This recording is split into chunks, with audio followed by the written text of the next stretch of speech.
Good morning, good afternoon, good evening, wherever you may be.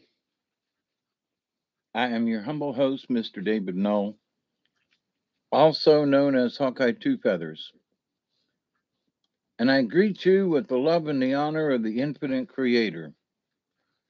I continue to pray each and every day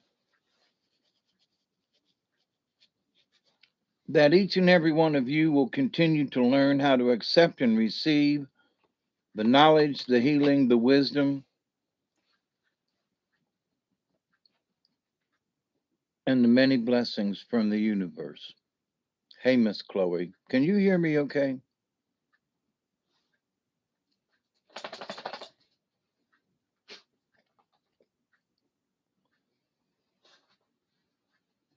Hey, Mr. Barry, you'll never guess what our good friend did for me. I got it today as a present, a Christmas present. I'm doing this from a brand new computer sent to me by our friend Milky Way. Hey, Crow, how you doing? And Barry and anybody else? No, is Richard in the house? Hey, Scotty boy. Y'all can thank our dear friend Robert. I'm doing this from a brand new computer. He sent it me today in the mail.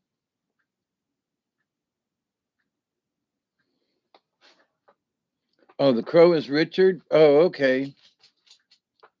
You are Richard. Okay.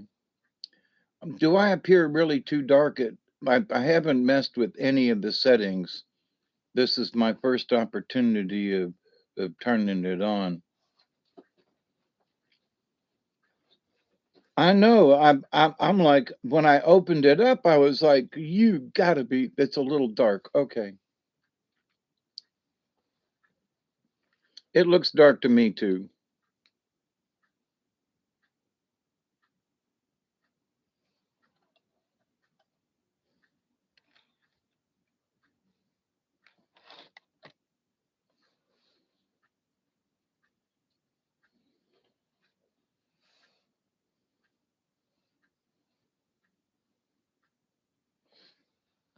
That's interesting. Trying to figure out the camera is.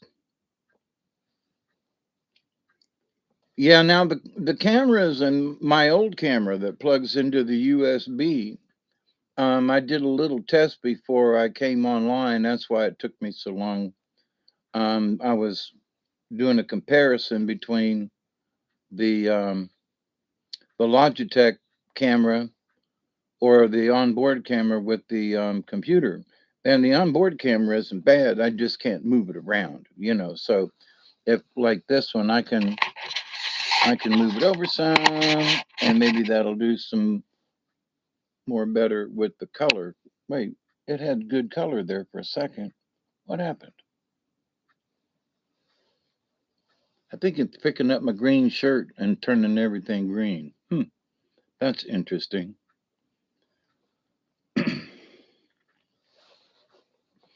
But so anyway, um,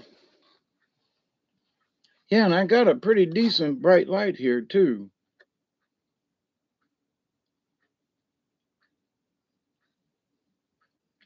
So I'm gonna have to do some adjusting with the camera as far as see. Did you see that color change? See, that looks normal there, but then as soon as I set it down, it see how it kind of sort of turned green. But anyway, so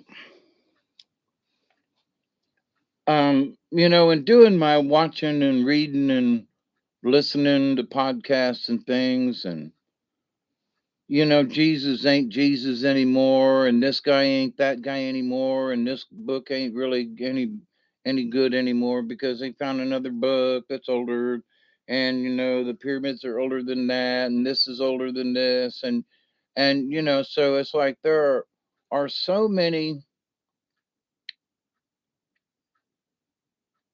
I want to use the word myth, but that's really not the word I want to use, myth. In that, you know, for example, the pyramids are 3,000 years old. Okay. And then there's a bunch of other folks that are going, no, they're older than that. No, we found some tablets. And no, there's some subterranean things. And no, there's some other things going on there in Egypt. And no, we can't, so okay, okie dokie. All right, all right. But there are so many things that are out there that are supposed to be the truth. Now one could say, but that's the truth as far as we know it. Okay. But the issue is, but the real truth is much more than that, you know? Well, what do you mean, Dave? Well, a lot of folks are arguing that the pyramids are older than like 3,000 years old. They just are, you know, from the weathering and the this end and the that end, and it's just older. And they had to know how to do something in order to move them blocks all the way to the way they moved them blocks and sliding it on the ground and using, poles to roll them on and all that is just fancy nonsense. Okay. So it still is the mystery of the pyramids, you know, it it's a mystery. That's great. But that means that more people need to discuss it and talk about it and and investigate some more and sit around and maybe have a bowl and go, it's almost a 20 and where is my so I'm using my new computer and you say that it looks good, huh? So I will play around with the camera later on to brighten it up a little bit because I don't like bright lights. And but at the same time, I don't want to be sitting here in the dark too. It's 20 right now, I know.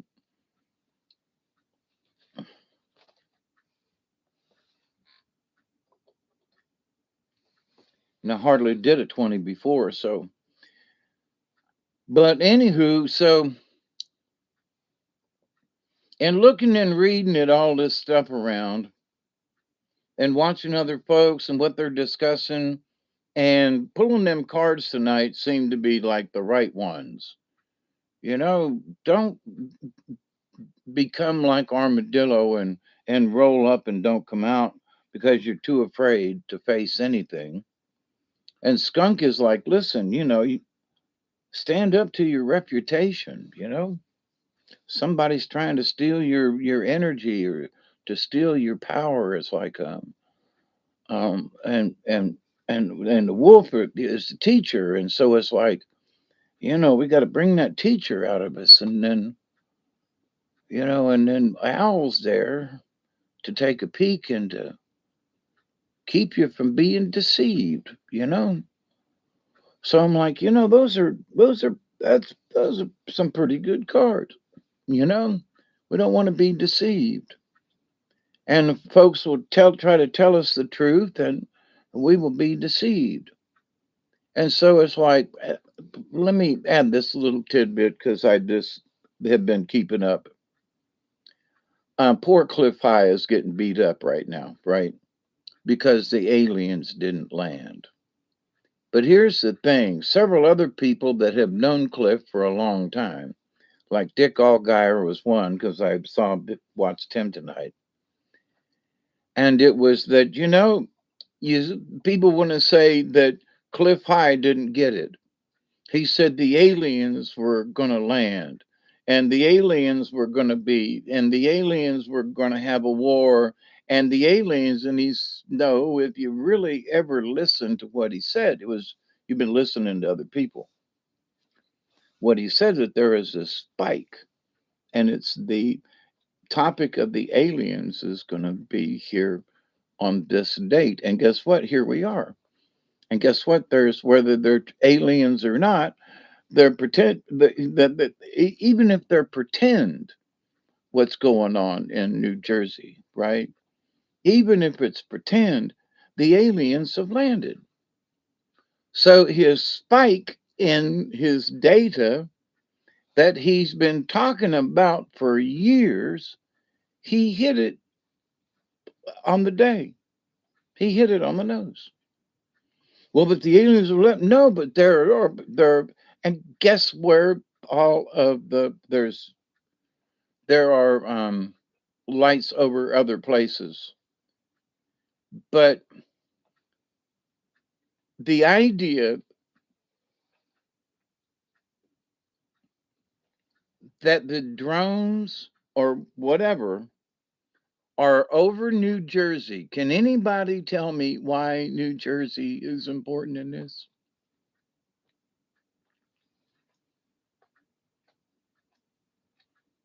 Because I'll throw this in there in case you're thinking amongst yourselves there. Because the original broadcast of the War of the Worlds, when it was broadcast, it was that it's New Jersey. Let's get invaded. And so it's like, what? And so the fact that they got drones over Jersey after all these years of when the War of the Worlds was first put out there on the radio. So is that a coinky dink, or whoever's doing it? Are they like, let's pick on New Jersey? It's not New York, but I've never been there, so all I can do is speculate and look at the pictures and movies. But the idea, though, that War of the Worlds is like, yeah. So, did you get that one, Barry?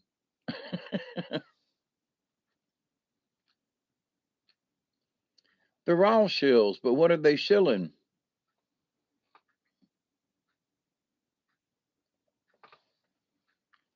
What did Road do? What did Rogan do? Crow.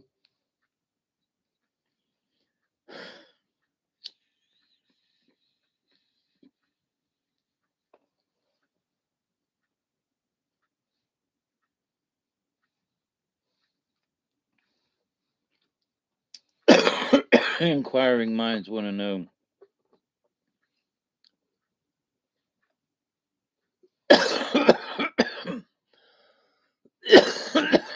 Well, yeah, of course he is. Um, People got to make a living. But so anyway, look at all this stuff that's going on now. The changes, whether people want to realize it or not, they are spiritual changes. And you go, Hawkeye, okay, come on, why? How what has this got to do with spirit? It's because these outside things that are changing and moving around in our lives are creating new paradigms and guess what? New timelines.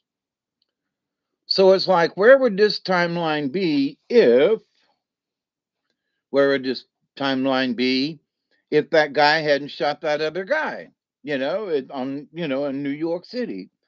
So, what would happen if this guy hadn't, stopped that guy on the subway and all that kind of stuff? What if that hadn't happened? So, life would have gone on and something else would have happened. Not necessarily bad or whatever, but something else would have taken its place. Okay. In the news, in conversation, and what's going on in the world. So now what? So we need to change our focus. So when I pulled the spider card, it was like, oh, so spider is weaving a web, and we are the ones that are weaving the web for the future. Now, are we weaving our future with fear? Are we weaving our future with, stress and blah, blah, blah, and de-stress and oh my God, and or are we like taking a deep breath and going, well, let's see. Now that our paradigm has obviously changed, and because that there are new people running the show, at least for a while, right? And we're going to see how these people kind of sort of work out. But in the meantime, we know where we ain't going. And so that we know where we ain't going. So the aliens have landed, whether you believe those are drones or not. But because, and maybe there was a bunch of folks that were sitting around going, you know, Cliff High said that we were going to get invaded, tomorrow. Let's all take our drones down to Joyzy and fly them all at the same time. You know, wouldn't that be cool? And because it's Joyzy, it's like, War of the Worlds, and the lights in the sky, and is this to scare us? Are they doing this on purpose? Whoever they are, right? To say, well, look, we're simulating, those really could have been aliens up there. We didn't get a really good look at them. Really? No, I didn't really get a good look at him. Did you, Bob? No. What about you, Joe? No. No, you didn't. And Chloe, did you get a good look at him? No, I just saw some lights blinking. Well, I saw some lights blinking on a couple of them, and I would have swore, like, I was like, that's an airplane. Oh, that's a thing. Then I was like, no, it's an airplane. I can see the wings. No, that's an airplane. Oh, this is a drone. No, it could be a drone. That sort of looks like an airplane. It's got wings, but I mean, no, that's no. I'm sorry. That does not fit any of the UFO kind of things.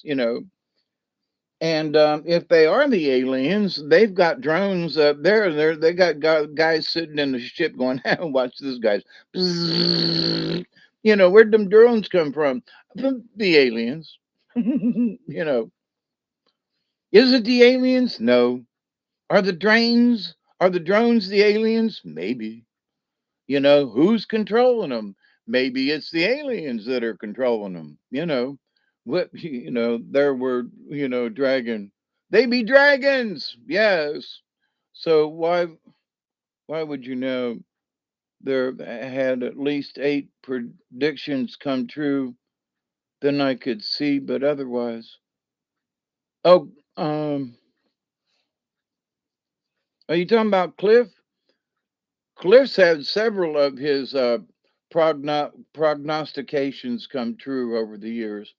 I've been watching Cliff High way back, way back when he was doing reports for the month for the this and the stuff. So I've been watching Cliff High for a long time. But the fact that Dick Allgaier did a little short video today on YouTube, and those are the forward thinking folks, and he was like, he says he thinks that, you know, um, that Cliff nailed it because there is this higher awareness now of the aliens, whether they be drones or not, immaterial to the data set that showed up in his work, right? So he's like, in my work, it says that on this date, there's a bunch of alien stuff coming in, and dum da da dum that showed up. So there are other things that he has shown in his data sets, which means that we need to grab onto our little keysters and hang on for the next few months, right? And especially until the end of January after Trump gets in and things get rolling. Things are already starting to roll, but we're going to have to kind of slide for the next couple of months till the ball really gets rolling. And then what is it going to mean for us? Well, it means for us is we need to stay positive. We need to, if there's, because there's X. I don't use X, but it's real easy to get your point across these days out there on the internet and through email and other things, right?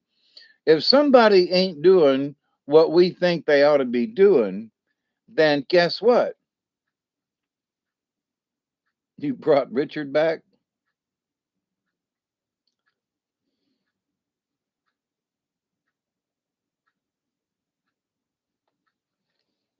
So, the Democrats are thinking about an insurrection. And after the guy, Mr. Penny got off today from, it's a shame. I really don't think he intended to kill that man. I don't.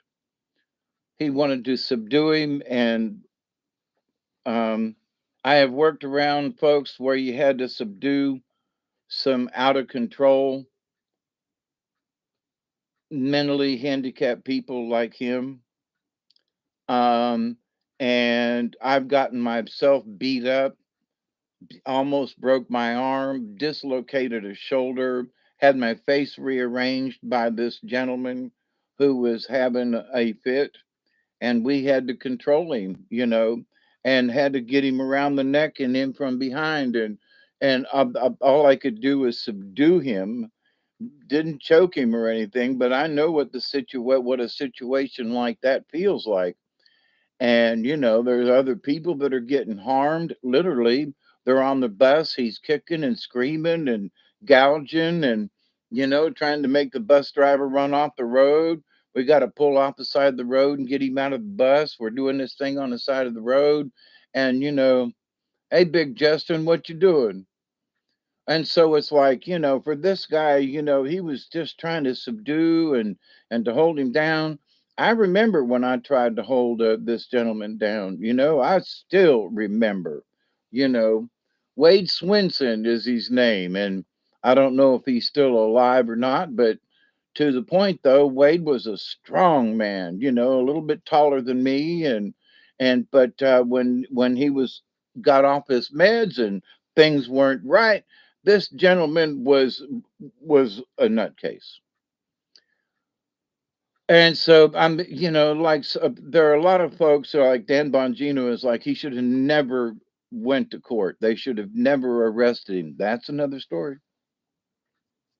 That's true, but the fact that he's, not being convicted of murder or whatever. Um, Richard, I want to say that the folks that I worked with who were mentally out of sync, something would not click in their brains on certain days. On some days, they would act as normal as possible for being, crazy. But no, I mean, they functioned and get along and they get a little angry at things, and you'd have to be careful with your tone of voice with Wade. But then there were days that no matter what you did, this guy he was angry. He wanted to fight with anything, anyone, punch a vehicle, slap a tree, anything, just so angry. Then somehow, the switch didn't click, something did, the wiring came loose, something. And so I, knowing how he was and etc., if he hurt somebody, it was like you can't blame him. And you go, well, why not? He damn near broke my arm. My arm's in a sling. And it's like, yeah, but he didn't meet it because he was off his meds. Now, here's his crazy mofo that's off his meds. It's true, his mother and father didn't give him his meds for a day or two, and now Wade's off his meds. And to bring him back down and to do him round's going to take here. Hold still. Let me shove this phenobarb down you. And so it's like, so there really are people like that who, to me, in my looking at it, it's no fault of their own because they're just. But at the same time, these folks don't need to be wandering around on the street. Okay. Now this person was in. We were we weren't residential. In other words, they couldn't sleep there. But they showed up in the morning and stayed all day and then they went home in the evenings, 5 days a week. And so institutional care, yes.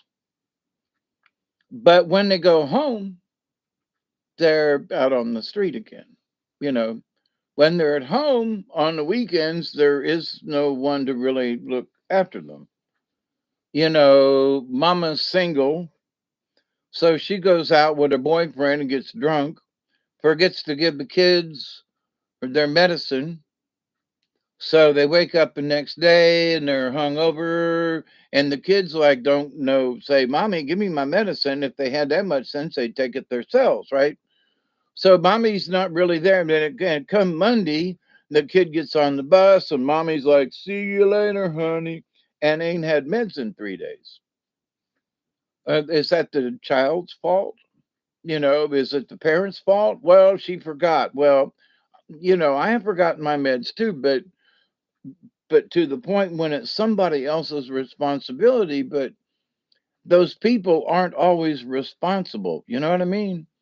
So, but then that means that if the mother or the caretaker or whoever did not follow through and give the meds to the person, and they have a tendency to go wacko because they haven't had it, is it the individual's fault or is it the person who hasn't been given the meds? You know what I mean?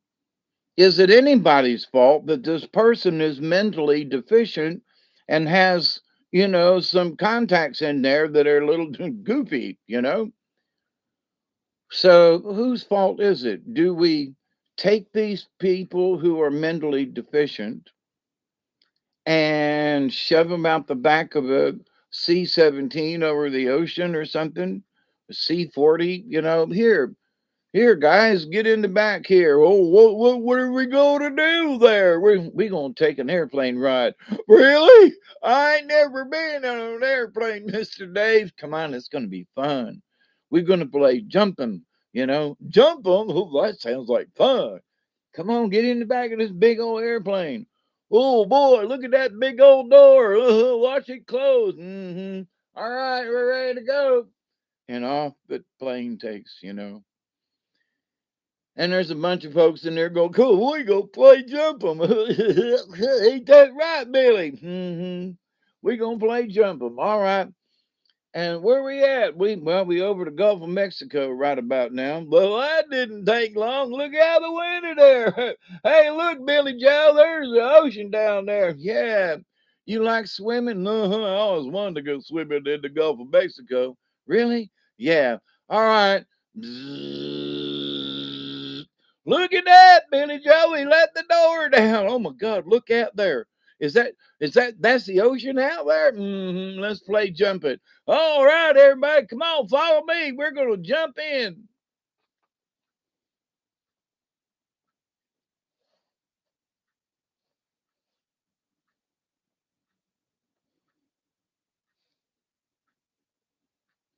They're not smart enough to work on their own. And if somebody misses their meds, they go wacko. There are people who say, "Well, he's had his meds. He can ride the subway." Well, we don't have subways around here, right? So but there is buses in certain places up in Albany and whatever, and people do go wacko because they haven't had their meds, and they closed down the one of the state hospitals because it didn't have the funding. You know, I was in there. I know what it's like. Holy crap! Holy crap! So what's the answer to society about these things? Because regardless of what these folks talk about it, talk about whatever the folks in hot Atlanta talk about, whatever laws they pass or whatever rules they come up with, it still comes down to the local community, to some whack job who gets on the subway, or some whack job that's going through the neighborhood and throwing rocks and bricks in people's houses and stuff. And cops come by and he pulls out a toy gun and they shoot him. Justifiable homicide. Yeah, Melvin Dillard. Yep, got shot. Or on a helicopter ride. Yep. But the thing is what would be more cruel? To allow them to be, philosophically speaking, allow them to be crazy in the head, knowing that they is never going to get any better. They're never, ever, never going to get better. Okay. And they're always going to have medicine. They're always going to have the medicine on time with meals, you know. And so you say, well, Christ is looking out after these folks. God looks out for them kind of people. And it's like, yeah, well, God's looking down going, hey, where's this kid's caretaker? Hey, but Billy Joe down there is going and he needs his medicine. Who's going to get, hey, Billy Joe, is that God talking? I think I should run through the town naked. Is that what you said, God? No. No, that is not what I said. Oh, God, I said, take your medicine. Medicine. Oh, I take my clothes off for that. And off they run down the street, because they're crazy and they ain't had their meds. And they're not going to get any better than that. So, honestly, if we're not going to take care of these people, then put them on the back of a C, whatever big transport them things are, and shove them out the back of an airplane. Go out to sea a little ways and just let them jump. Or probably have to push a few of them. And you say, well, but Dave, Hawkeye, that is so cruel. Is it really? Is it really? Well, what do you mean? Well, because they're not going to get any better. I'm saying, we have the means to take care of these people. Okay. We do. I worked for two facilities that we took care of those kinds of folks. But here's the thing, the people who work to do this, you have to be dedicated like a nurse. You got to be dedicated for the work that you do. But the folks who do this work should be paid decent money, because otherwise you're going to have some crazy out on the street.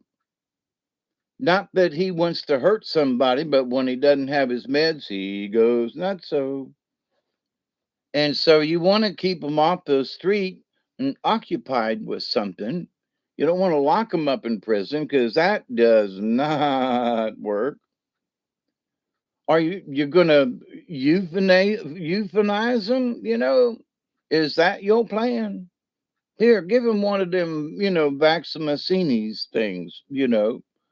And here, drink this COVID, and see how you like it. And wake up, Charlie. Charlie, wake up. Charlie, wake up. I think Charlie's dead. So,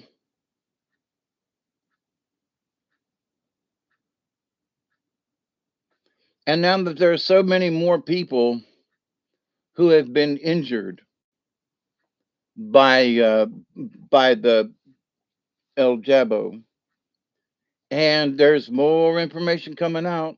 There are more people who are sick. There are more people with symptoms.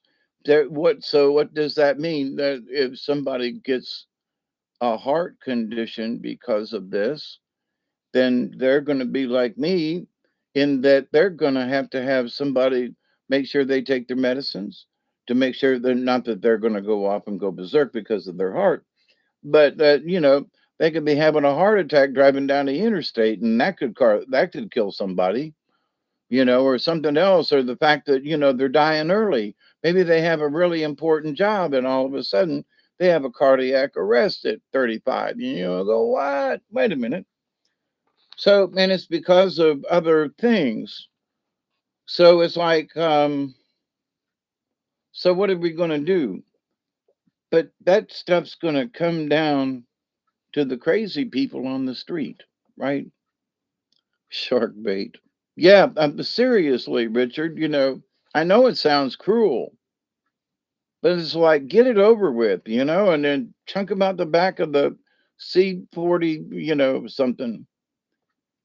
Find some good place where there's some sharks that need a little meal, and chunk them out. Oh, Dave, that's so bad. That's so cruel. No, cruelty is to allow them to get into trouble and then get shot on the street or choked to death or, something like that. That's cruel. The burden it puts on everybody. That's cruel. Oh, Dave, you're so mean. Okay. Then give them all a chance to say, listen, we're going to put 60 of you with about the same kind of mentality and so forth, and we're going to all give you these hypodermic needles. And so the idea is to see how many people you can jab with your hypodermic needle. Now, lo and behold, half of them have curare on the ends of the needles. So they go around going, let me hit you with my needle. Here, come here, Joe. I'll hit you with my needle. And then half of the, or three-quarters of the people die because they got hit with the poisonous needle, right? So, put them in a coliseum and let's see if they can, how many of them does it take to fill up a lion? What? How many, morons does it take to fill up a lion? Well, what do you mean, Dave? Well, he eats the first one. He's a skinny little dude over there. And then there's this chunky, hell, she's a fat girl, okay? And she's sitting over there in the corner going, don't eat me, don't eat me. And the lion's going, yum, yum, yum, yum, yum, yum, yum, yum, eat him up, yum, yum, yum, yum, yum. And so you go, yeah, but will that big fat chick fill up that line? Well, that's why we watching the show. That's why I paid two Draculas to get in here. Hey, bring me some more popcorn. I want to see if that line's going to get filled up eating that fat chick. I paid good money to watch that. And the lion starts eating, and takes off a leg, and the lady's dragging herself around the Coliseum screaming, help me, help me. So they turn another lion loose to give the first lion some help, you know. So, but anyway, that's the cruelty of the whole idea, right? So you say, well, what's that do? Well, I don't know. I got rid of a few people, you know. We got rid of some of The dummies. They didn't even know we was getting rid of them. That's how the dummies they are, right?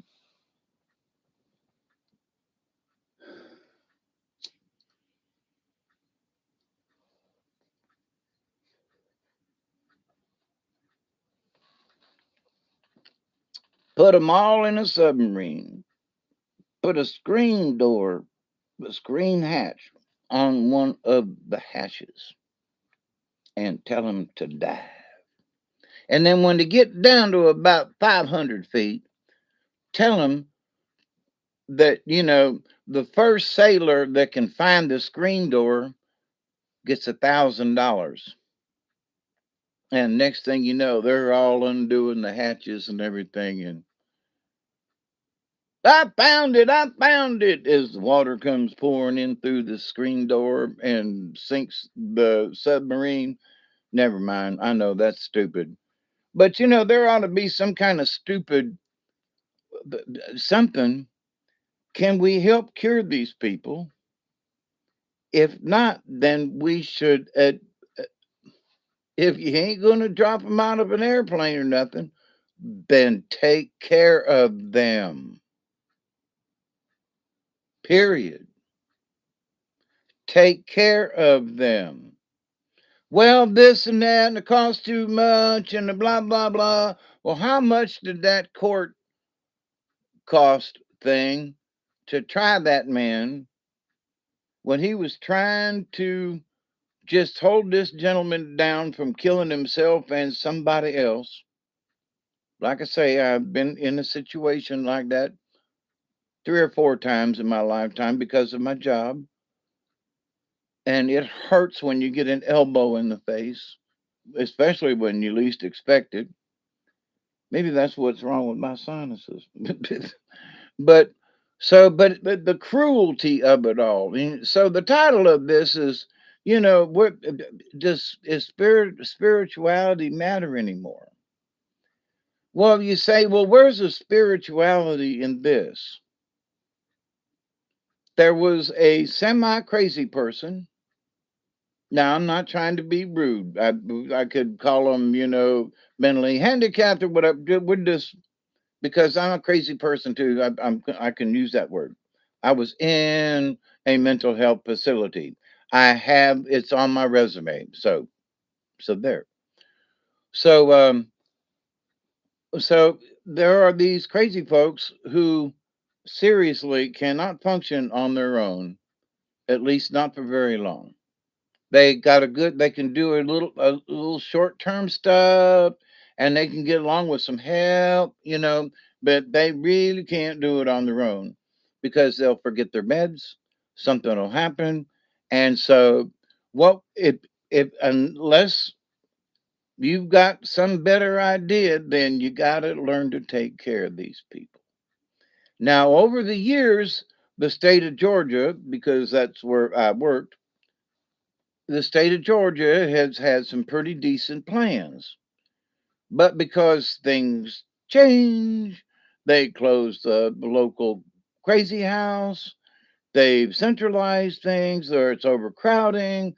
They got this. They're psychiatric. They say they have a psychiatric department. It's a joke. It is such a joke. Why? Because there are too many people. They're understaffed, that the people who are there have been worked to death in trying to do a decent job and to try to help the clients. And why am I talking about this? Because it's very spiritual. The spiritual people in the communities are not bringing these folks along with them. You see a crazy person walking down the street, are you like inviting them in? Or are you locking your door? Are you checking your Glock in your back pocket? Are you, got that blade that maybe you can, in case they come over here, you could slice and dice them if you have to. I mean, yeah, because, because they're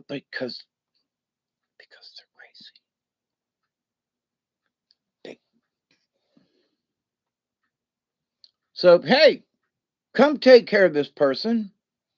So the cops come and with guns drawn because the person is now by this time is showing a little violence. And because the cops have had a pissed off day, somebody threw up on them, they had a drunken fight, and now they got to come over here. And here's this guy acting up.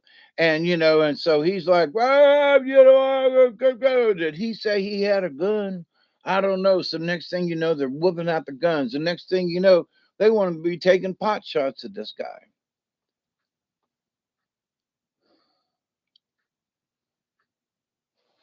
And maybe the death by cop is better for the person in the long run.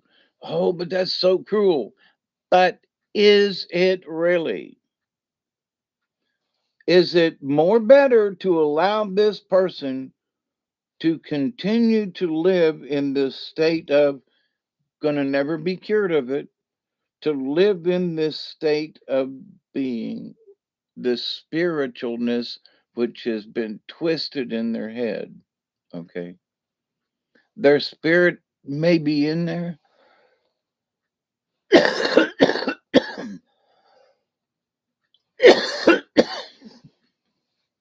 There are going to be people who say they're possessed, and in a way, they sort of are. And I have met some people that I really do think they were possessed, by the way. But sometimes it's just that they just weren't born with enough intelligence. Flat out, that's the answer. It's the simple answer. Well, Dave, what do you mean? They've only got an IQ of 65, period. That's the best they're gonna do. Okay.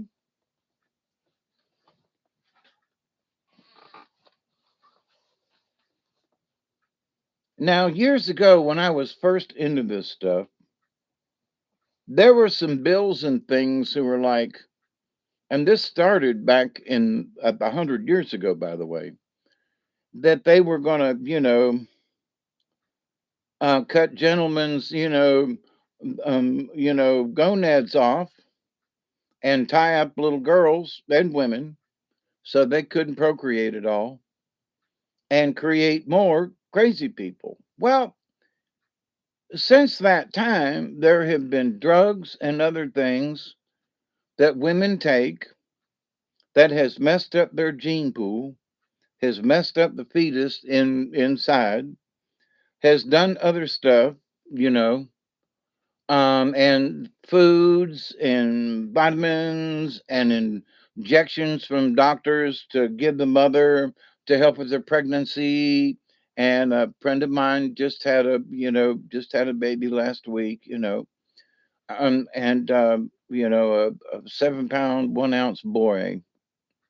I think it was 7 ounces, 7 pounds 1 ounce. I know it was boy, Casey. So like Casey Jones. So, but in this idea of what's right or wrong, as a society going forward, all of these people that are on these mental health pills, which are part of this society, so they're going to stop the fentanyl and stuff from coming over the border. Okay, so where are these people going to get their drugs?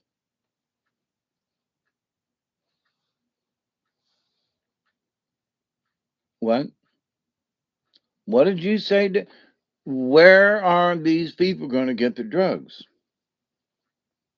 Well, we're going to stop it at the border. They're not going to bring it in. Okay. But where are these people going to get their drugs? Because when you take away the drugs that are dealing with the brain and they don't have that drug anymore, the brain's going to go, wait a minute, where is it?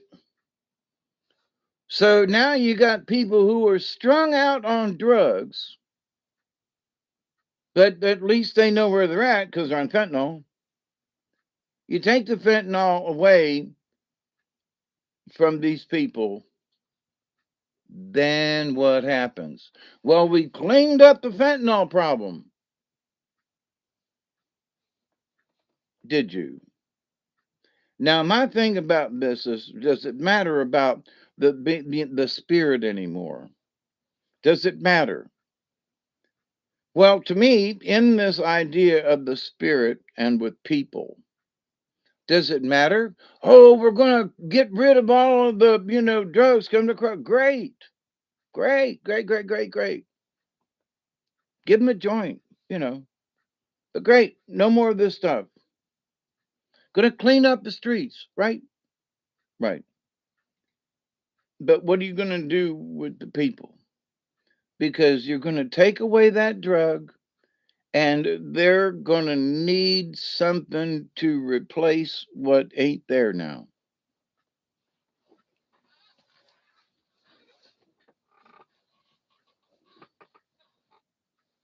So what, Dave? So what? You're going to have a blinking bunch of crazy people who aren't going to be on the drug anymore, who aren't going to be subdued in the same way, who are now going to be crazy because it's going to open up and they ain't going to need no trigger words or nothing. They're just going to be coming off, coming down, and otherwise, they're going to need something to fill the spot in their brain, which is what the drug was doing it to begin with. Is society ready to take care of these people?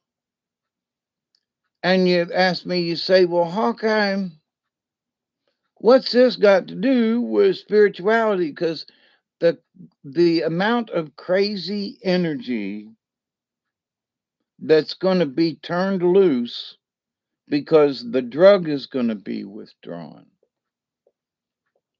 It's going to be letting the crazies out of the hen house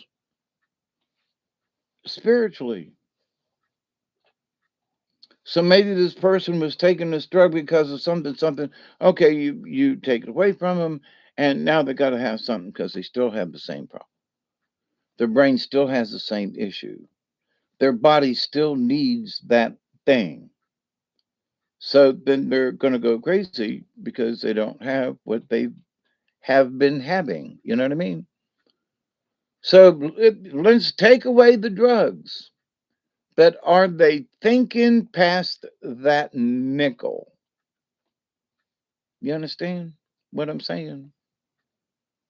There's this more of a spirituality in this. Let's take away this drug. Let's stop it from coming into the country. All good things. I'm on for that. But now, what are we going to do? What we're not going to have drug addicts anymore. The hell you ain't. These people are going to need something because you just took away their drug. Having been a drug addict myself, I know exactly what I'm talking about. So, can you replace? I'm coming around to this. Can you replace the drug with spirituality? Now I know that it ain't gonna work for a bunch of them because they have taken it too long. They were maybe crazy when they started taking it, and they started taking the drug, and it just made them a little crazier, or maybe it subdued some of their craziness. But now that they don't have the drug, they're going to go right back to being naturally crazy because that's what they were before they started. Okay.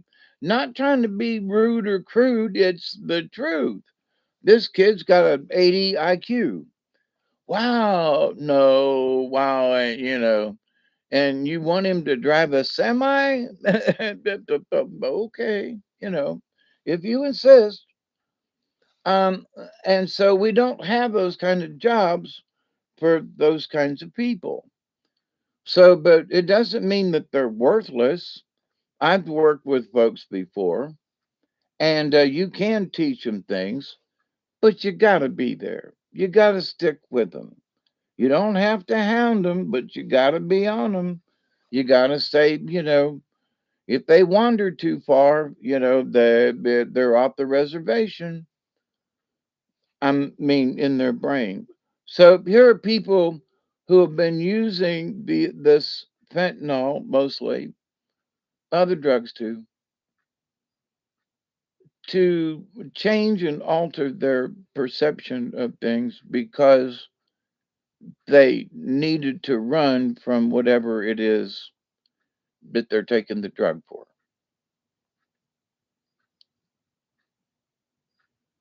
What's going to replace it? What is society going to do? So I'm saying on a local level, especially in the bigger towns where the problems, you know, I want to say worser, but maybe not. But are you going to be, I say you, that big you out there, are them folks going to actually want to help them? We took away the drugs. They should be all right in no time. They took the drugs because something was wrong with them to begin with. They needed the drug. They need the drug because whatever spiritually in them is missing. So, does spirit being spiritual matter anymore? Something's got to take the place of the drugs that these people have been on. You're going to take these things away. Now, if the person is 80 IQ and not all there, there's not a lot you can do with that except get them off of the drug. And maybe, just maybe, put them in a semi, a workforce where there's supervision and maybe some, housing. But we don't do that kind of thing, right? So society's going to have to change. Well, so we need to push this on a local level, on a state level, and maybe because they're going to stop the fentanyl from coming, that it needs to be a federal issue because we want to make people healthy again, right? And in order to make people healthy again, then we've got to take care of their brains. We've got to replace it with something. And I'm not saying religion, okay? But we've got to be able to give them spiritualism in that they need help in some corner of their heart. Somewhere inside there's a dark something. There's a they don't have trust in themselves. They didn't, the mama didn't give them enough faith or something. So we got to help find out what that is and then bolster that. Say, come on, you're better than that. Well, my mama always told me I was worthless. Go slap your mama and stop that. You know, no offense, but your mama had no right to say that. Now get up off yourself and come on, let's go. Well, yeah, but my mama said your mama's wrong, son. Your mama's just wrong. But my mama always told me that I know. And look where you're at today. Well, hell. So my mama always told me, and look where it got me. And I started taking drugs because my mama always got on my nerves. And I was gonna kill that man and bury him down in the cellar, but I thought better of it because he fell off the fence and the hogs ate him. And I said, well, you know, didn't have to do that one myself. He was crying, help me. And I just said, come on, hoggies. I opened up the pen and let a couple more in.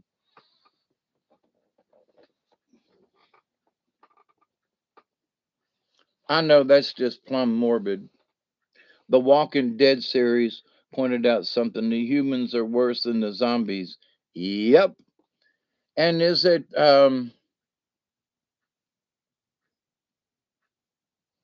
Z Nation? Which one of them? There was one I watched several years ago where some of the zombies actually talked. I was like, you know, and there's Uncle Joe. He's a moving kind of slow at the junction. Zombie junction. But anyway, so spiritually, regardless of religion, spiritually, folks are going to have to take a better understanding of this because of the people who are coming after these drugs, coming off of these drugs, excuse me. And they're coming off of these drugs, they're going to need something to help fulfill them. And it ain't, well, you gotta have Jesus in your heart. You gotta have, let's just calm down and let's just give them some faith in themselves. Let's just start with that. Let's start out with simple things. And then we can move on to the religious stuff if you want to, you know? But we can say that all beings have a soul.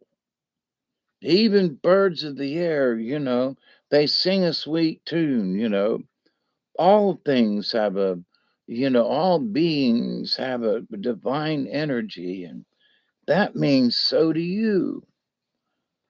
You start there, right? You help to build up their natural spiritualism. Did you know that when you breathe in, that you breathe in all kinds of energy from the universe? Did you know that?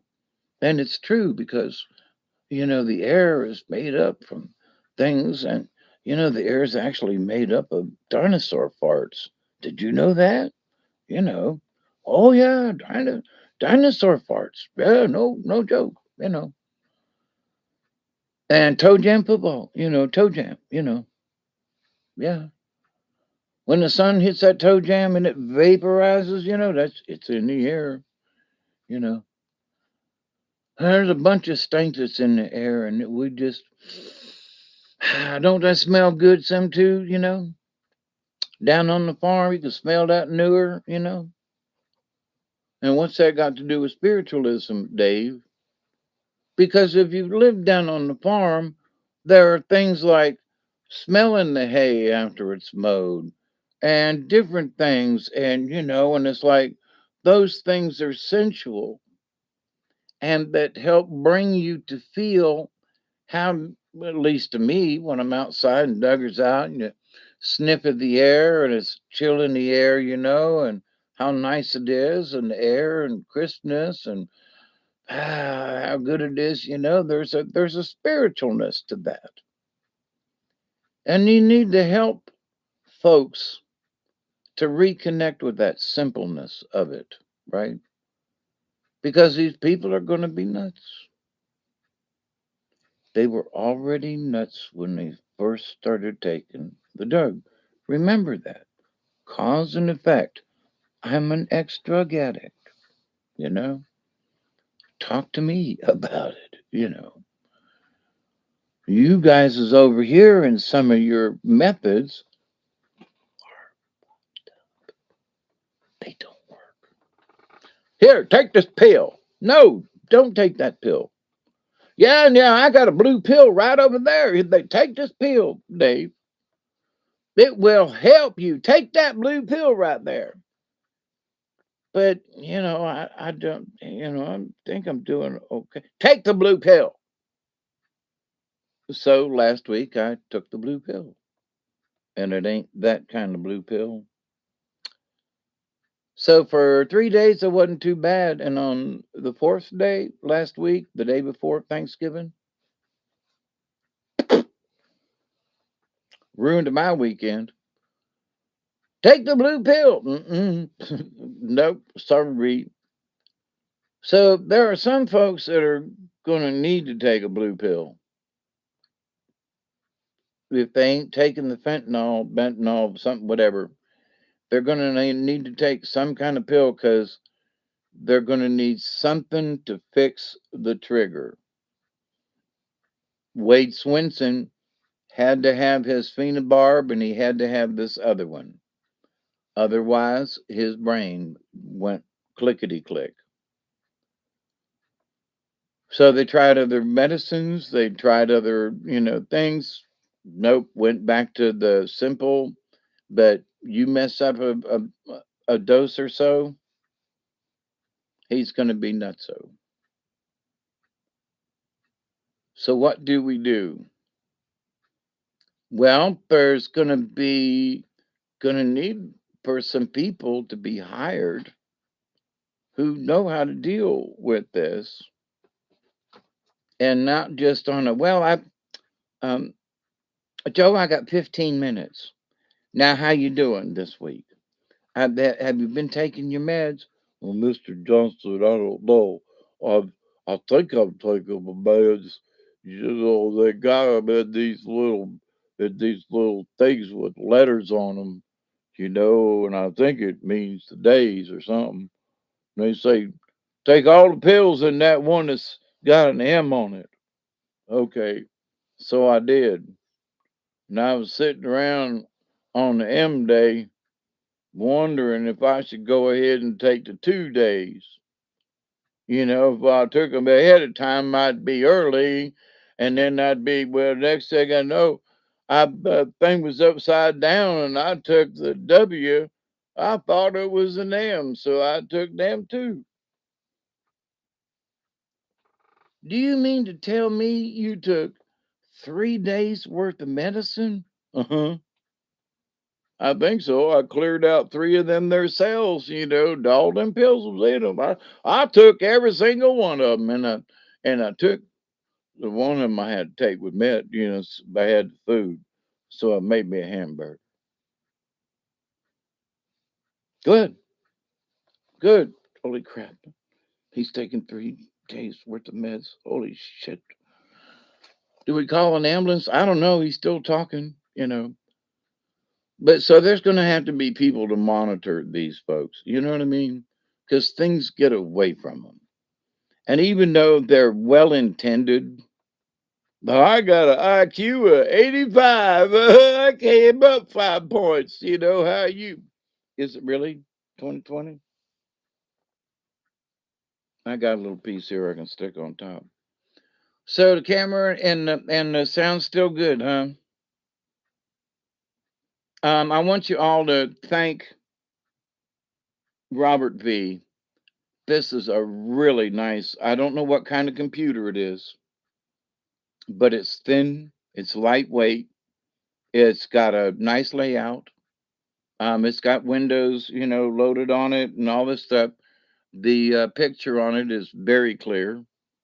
It doesn't have any bells or whistles, meaning there's no DVD or any extra ports or anything.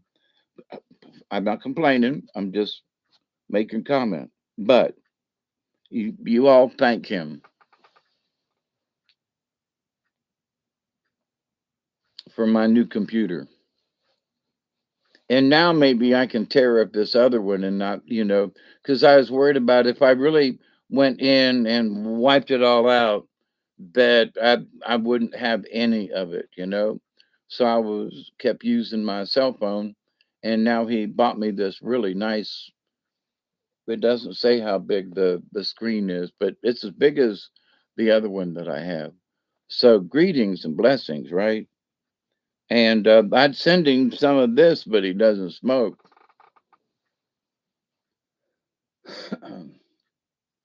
I should make him some brownies. Yeah, really, Richard. God bless you, Bob. That's right. God bless you, Robert.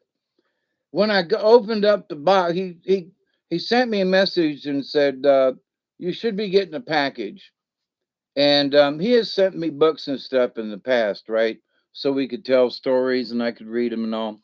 But and he said, but about a week or so ago, he said something about I got your Christmas present I want to send you. And I was like, okay, so he's got me another book, right? Which is lovely. You know, he sent me some really nice old books. So he gets in touch with me today and is like, oh, I sent him a note and said, you should if you're going to ship me something and it won't fit in my mailbox, it's probably going to go to my neighbors because they won't deliver down here on my little, 2 lane. And so I said, when you get the tracking number, let me know if they've delivered the package, and then I'll go up to the neighbors and check it out. And lo and behold, the guy had hit it up on the porch real good. I left it, and something said, "Go back, Dave. Go back," and I did, and it was up into terror and back up in. But anyway, so, but thank you, Robert. Thank you, Bob. Thank you, Robert. Thank you. Thank you. God bless. I'm gonna have to try to think of something that maybe I can send him back, but not that he wants something back, but now I feel guilty as hell when I opened it up. I was like, he did not send me he did not. And I was like, so I got tears coming out my eyeballs. Part of me wants to kick him. The other part of me wants to hug him, you know. But thank you, Robert.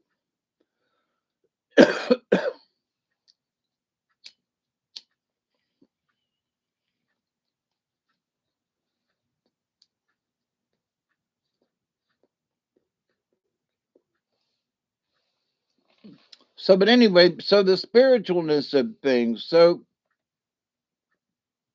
then there are other folks who are just so occupied with their own lives. Not, I'm not complaining. I'm not trying to throw stones at anybody that are busy with what they're doing, and that somehow they're like, well, yeah, that spiritualness thing, that's a really good idea. But I got to get the kids, and now that things are opening up, and they don't have to wear masks anymore, and now that that there's no boys in the girls' locker rooms, and now that there's this stuff, I feel relieved, and I feel a weight lifted off my shoulders, and I feel like there's reason to live for tomorrow, and I feel like good for you. So calm down. So how about that spiritualness thing going on? Well, I don't have time for it. Well, what? So what have you been doing? Well, I stopped at the gym the other day and I did some pole lattes and I did some. So, but did you know that while you're exercising, you can meditate and pray? Did you know that? What? Yeah. Did you know that while you're doing reps, you can, say little mantras, little prayers, while you're exercising, while you're sitting there and you're rowing, you can set yourself up a rhythm and you can, Jesus loves me. Yes, I know. For the Bible tells me so. It was for here belong. Get yourself a rhythm going. Sing you one of them songs. Sing you a spiritual. Find a prayer that you can repeat. Hail Mary, full of grace. The Lord is with thee. Blessed art thou amongst women, and blessed is the fruit of thy womb, Jesus. Holy Mary, and you can just row your boat. You can pull on them thingies. You can do repetitions if you need to. But honey, I'm telling you that you can exercise and pray at the same time. You can meditate while you're exercising. If you're on one of them machines to where all you got to do is just bicycle some and keep that rhythm going, you can close your eyes and meditate while you're doing it. Some people put in them earbuds and listen to some kind of music while they do. You can listen to, meditation kind of music. You can meditate and pray while you are exercising. Did you know that, can you walk and chew bubble gum? I have been known to do so at a time or two. Then if you can walk and chew bubble gum, then you can walk and pray. You don't have to be on your knees to pray. You can be walking and pray. You can walk around and gather the spirit by breathing from different places. I'm gonna walk down the street and I'm gonna breathe over there. There's some lilacs over there, but they smell good. Down on the corner of the street down there, you know, some whisper willow thingies, and they got a strange smell. But I walk down there and I breathe in some of that energy. Oh yeah, that was some good. Oh yeah, and there's some what is that? That night blooming jasmine. Oh yeah, oh that smells so good. Ah, so you can walk around and you can smell of the neighborhood, meditate while you're walking, while you're waiting on little Julie to get out of school. You know, she sent a note out that she had got to stay 15 minutes late. So what do? You sit over in the corner and you lean that chair back just a little bit and you just let her go. Learn how to do it in different places. It's like, but Dave, Hawkeye, but why should I do that? It's because as things go forward in our lifetime, with the different changes that are going to go on, bunch of them we ain't going to be able to do nothing about. We can bitch and complain on X. Don't get me wrong. We do have a voice in this matter. There are people now who will listen to a bunch of us, especially you know, if we all agree, right? So, but that our spirits are going to have to catch up. What do you mean? Well, because there's my frog. Because what's going to happen is these timelines have already changed. So now what happens from here on forward, there are going to be different opportunities for different timelines. Dave, what's this got to do with spirit? A lot. What if we go down this timeline and it's like a gauntlet? People got sticks with spikes in them, smacking at you and trying to break your car window. Or there's this timeline over here where there's some folks who are pissed off, but they're not shooting at us, they're not throwing bricks. They're just kind of pissed off. They need a new line of thinking. They need a new future. They need a new spider web. I know because I picked a spider card tonight. They need a new spider web. They need a spider woman. They need to sit down and go, listen, do you know that you're gonna weave your future along which timeline do you want? You want this one over there where there are people slinging and beating it, or do you want this timeline over here? Well, then start weaving your portion of this timeline. What? That's right. They moving the timeline up there. They moving the big timeline with the government and all these different changes and all these different positions and all these. That was a big timeline. But so what do we do on our timelines that's going to be spiritually good for us individually? Because I mean, me and you can talk, but I can't really. Maybe I can, but can't really directly help everybody because at some point everybody's got to pick up for themselves. You got to grab your back ass and stand up and be faithful to yourself. Have some spirit, right? These people who are going to be coming off these drugs, they got to have alternatives. They got to learn to have faith in themselves. They got to learn. They got to learn.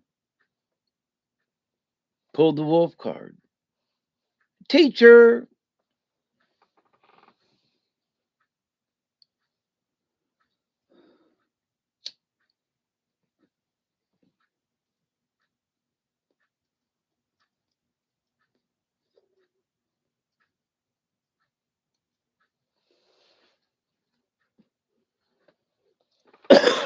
For those of you who've been with me for a while, I have said for a long time, it's going to come a time when we're going to be the teachers, right?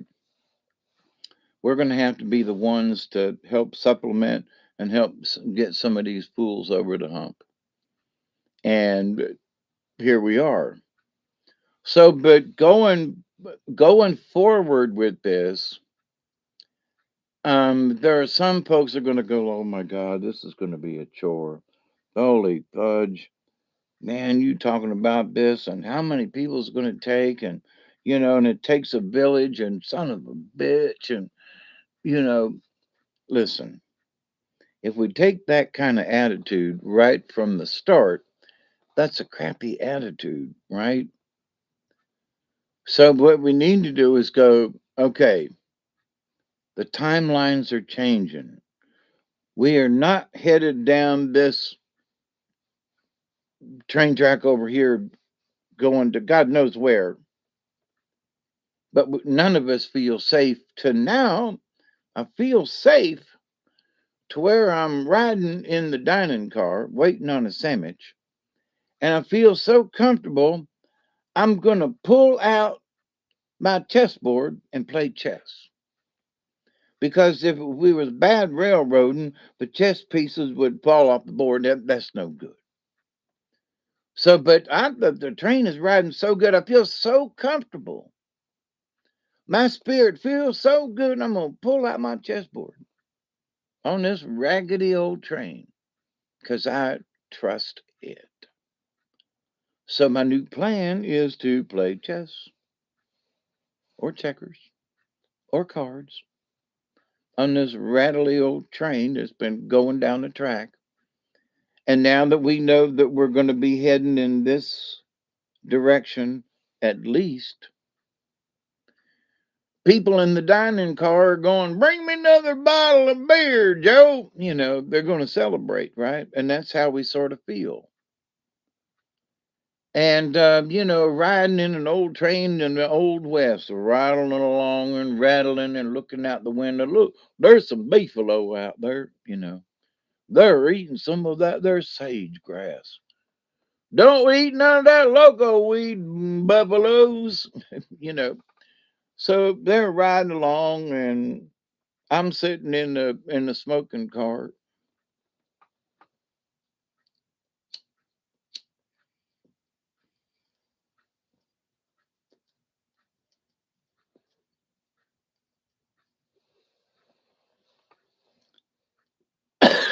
And I'm thinking,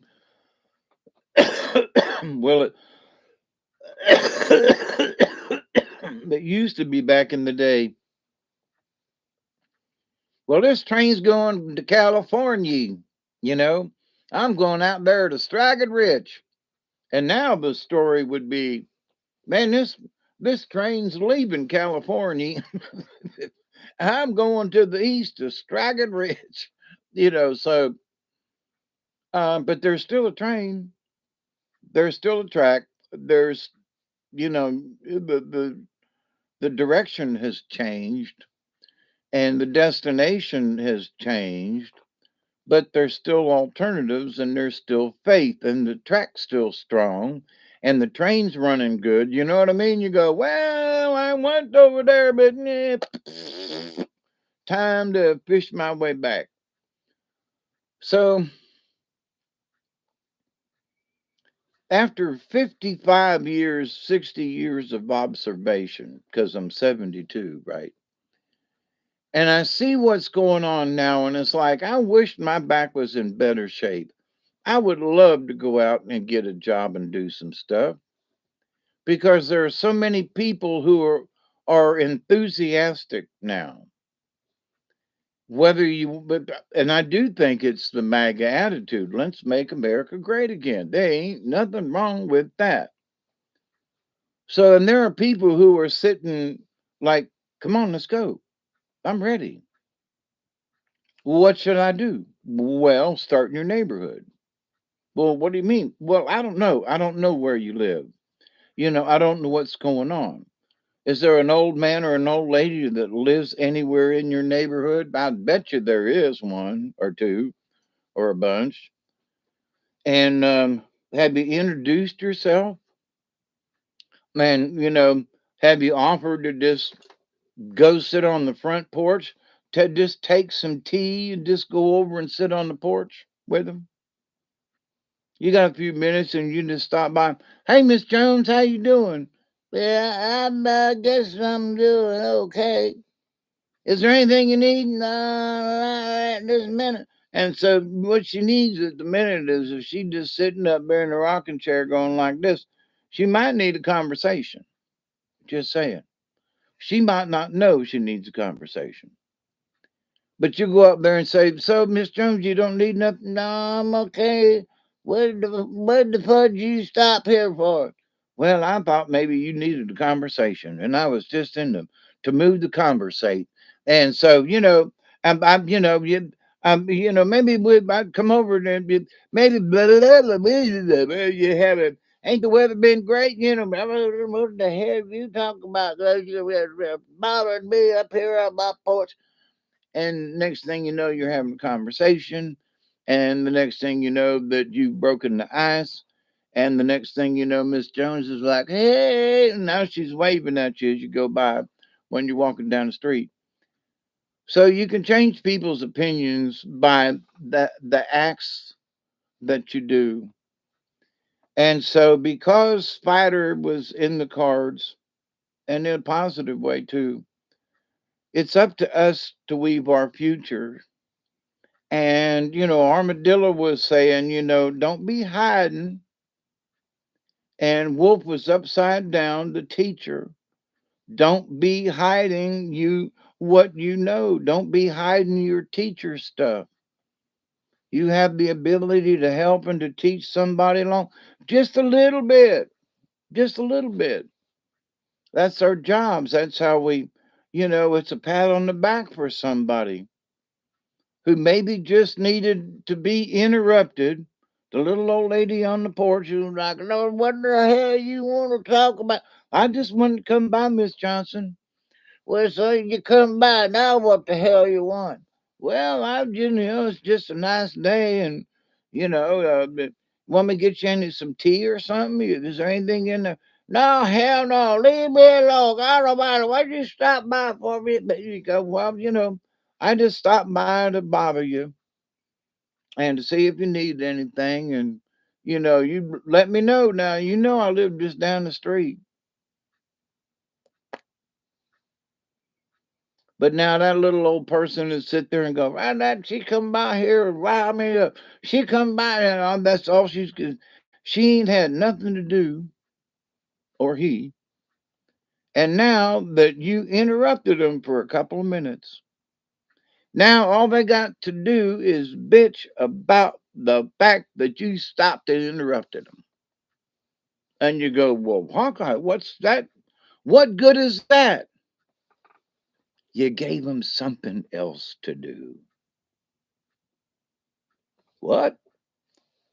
Oh, they were just sitting there bitching about, Bob Barker's not on the TV no more. I used to just love to watch Bob Barker. He ain't on the TV no more. Well, okay.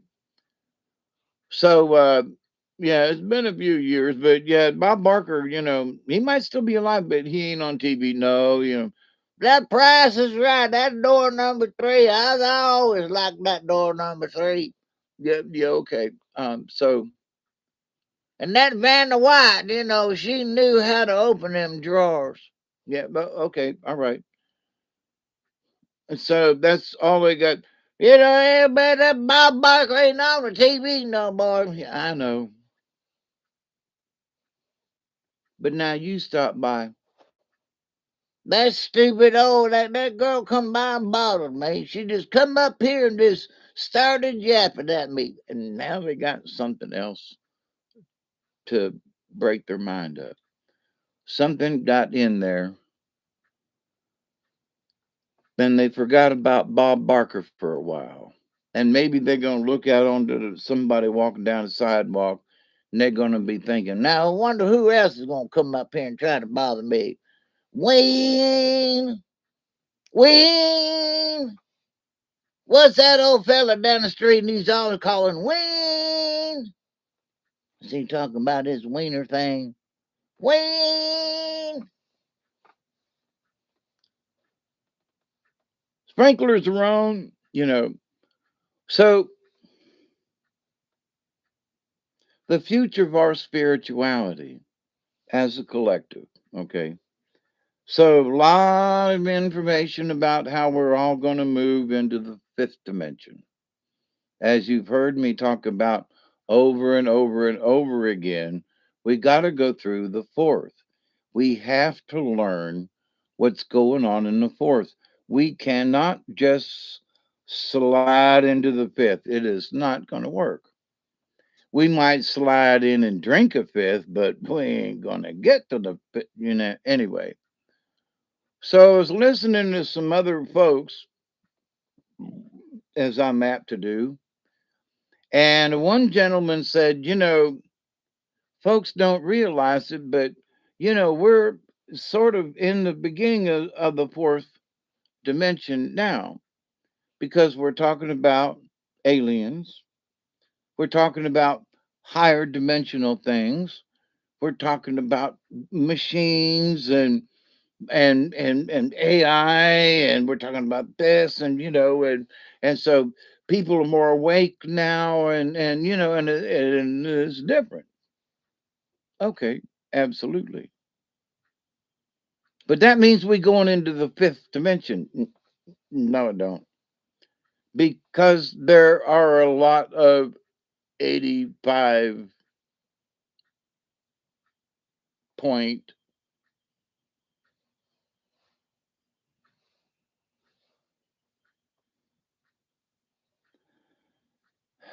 IQ levels.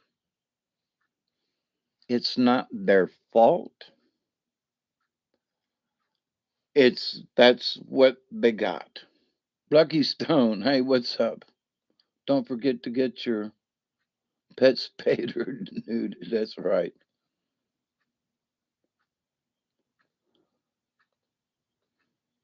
Oh, is it really, Chloe? That's funny.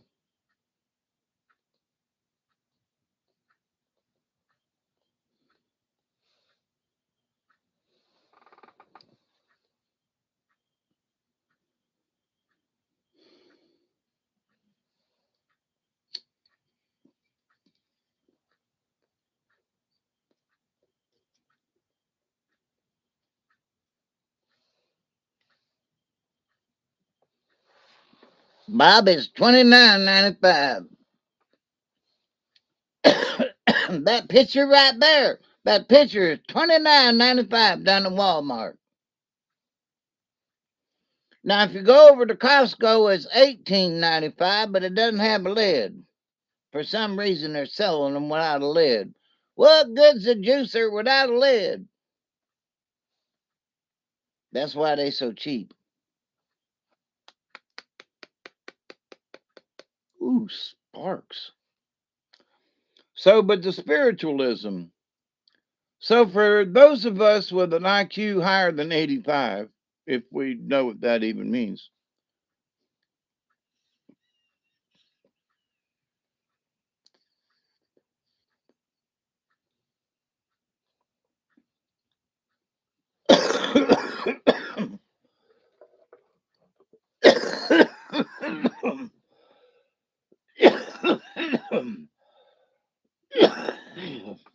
so, not to be rude, but there are a lot of, if we're going to go into the fifth dimension, there are, or the fourth dimension for that matter, if we're going to continue to be spiritually advanced and to learn, which I hope we do, because I keep praying for that, we're going to have to deal with a bunch of 85, you know, on the scale. We need folks over 100, you know, and that's not real smart. But if you're looking at the cotton patch, and you go, wow, there's a blank spot over there in the north field, and it might need some nitrogen to help it grow. And then there are other, Bernicia, how you doing? Are you coming or going, Bernicia? With good night. I didn't see you in anywhere.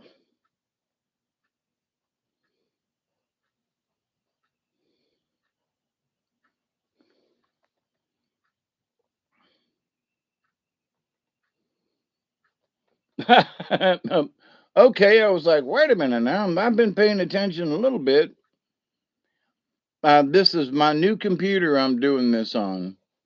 By the way, Miss Bernicia, um,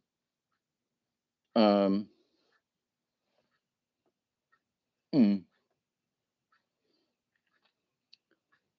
our dear friend, Mr. Robert, um, bought me a Christmas present, and I'm using a new, it looks like a 15 some kind of inch laptop. It's got a beautiful picture and it's working great so far. So, hallelujah. Robert V. Yep. Yep. Knock, knock, knock, knock, knock, knock. Yeah, I told him, I didn't know whether to kick him or to hug him. I was like, damn it, Robert, man, shit. Oh, God about it. Yeah. And well, what the hell you doing by me? And then, at the same time, I want to hug him and go, man, shut up. But we've been, doing the story time now for, we've done 154 shows. And, that right there is like, wow, we've done 154 shows. And, I appreciate him and he appreciates me, but he just wants to do something for me. So because I've been doing stuff on my cell phone now for a year, because my laptop went down about this time last year. He's like, man, you'll never save up enough money. Look how much it took you. You was going to get one this last year and you ain't got one. So I just went ahead and bought you one. So God bless him. God bless him. God bless him. God bless all of you. I mean, there have been several of you over the years who have helped in lots of different ways. Some of you sent me stuff in the mail, and many of you have sent me good wishes and prayers and stuff. And I mean, it's all worth a bunch. And so I am highly humbled, and I really do pray every day for each and every one of you. I just go down the list and send out a prayer. Some more particular than others. If I know you need a prayer, send it out. but I'll send one out just for damn good measures anyway. So, but what's coming up? What's already here? And how are we going to help fix this? We got to start working on the small scale. We got to work down here on this level. We got to work in whatever way. If you can volunteer and maybe just be on the committee for something, maybe you can help organize, whatever organizational skills. If I could get to town better on a more regular basis, I'd go volunteer maybe at the senior center. I know I'm a senior, but my brain works pretty much okay. I used to work at a senior center years ago, just volunteering, mopping the floor. After everybody got done with lunch, I'd go in and, wipe off the tables and make sure everything was put up. And they just needed somebody to do that, a little bit of janitorial work, and make sure there was toilet paper in the bathrooms, and it wasn't that many people. It was like 15 old people, in this old cafeteria. So, but it was our job and my job to help, hey, Katniss, it was my job to help, to keep it up and to help, keep the spirits of the old folks. And now I'm an old folks, but I feel young in my heart. So I could see me going down and hobbling around and sweeping the floor and mopping up and talking to the old ladies, and because I'm an old man and I could do it, and flirt with them, and you know, and uh, and have lunch with them, and and volunteer and do something and try to, it's as simple as that, you know. And I've already done that. It's just right now I'm kind of stuck at home, and I need to get out of down here because I have found myself. I've been in a lot of pain. I I've been in a lot of pain. And I try not to complain, but I've been in a crap load of pain, and some things just ain't working. So, much money to donate. Yeah, it ain't about the money. If you can find something, sometimes it's as simple as calling somebody up once a week and having a conversation. I mean, it can be as simple as that. And it may be that there are some folks that need that. Just a call on the phone. Hey, this is Richard, the lion-hearted. I'm calling up. Is Denise there? Denise, this is you. Uh-huh. I call. This is my once a week. I'm calling you up. Yeah. You hate it when I call you? Well, that's why I'm calling you. Yeah, 'cause you hate me. Every time I call, you always say, I hate when you call me. Yeah, well, so how you doing? You doing okay? You fell down? Well, no, that ain't no good. You hurt your bum. Oh, now did you have to go to the hospital? No, you didn't. Oh no. But you all right now? Yeah. And you hate it when I call you, huh? Well, I'll call you tomorrow and see how you doing. Bye bye. Sometimes we just need to bug people. Not necessarily to the point of making them go crazy, but we need to make sure that they keep a spirit in them. It's not about religion, it's all about the spirit of humanity. So the great MAGA movement, Make America Great Again. That's great, but if people are sick or too old or they don't have the spirit,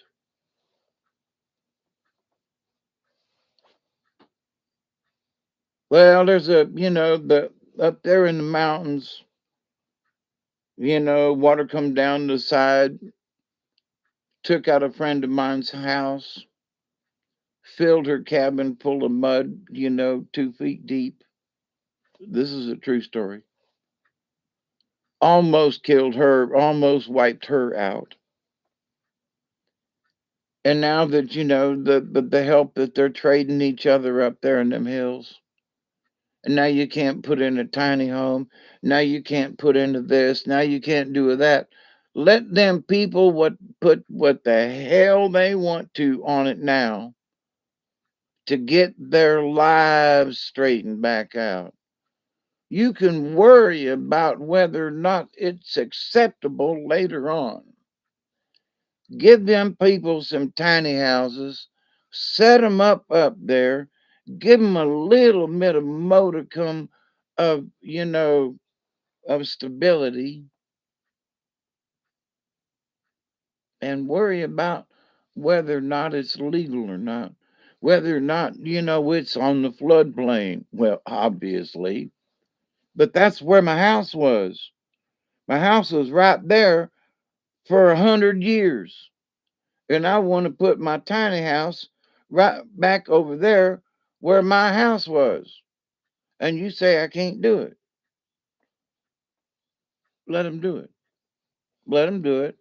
We'll worry about it later on. Let them do it.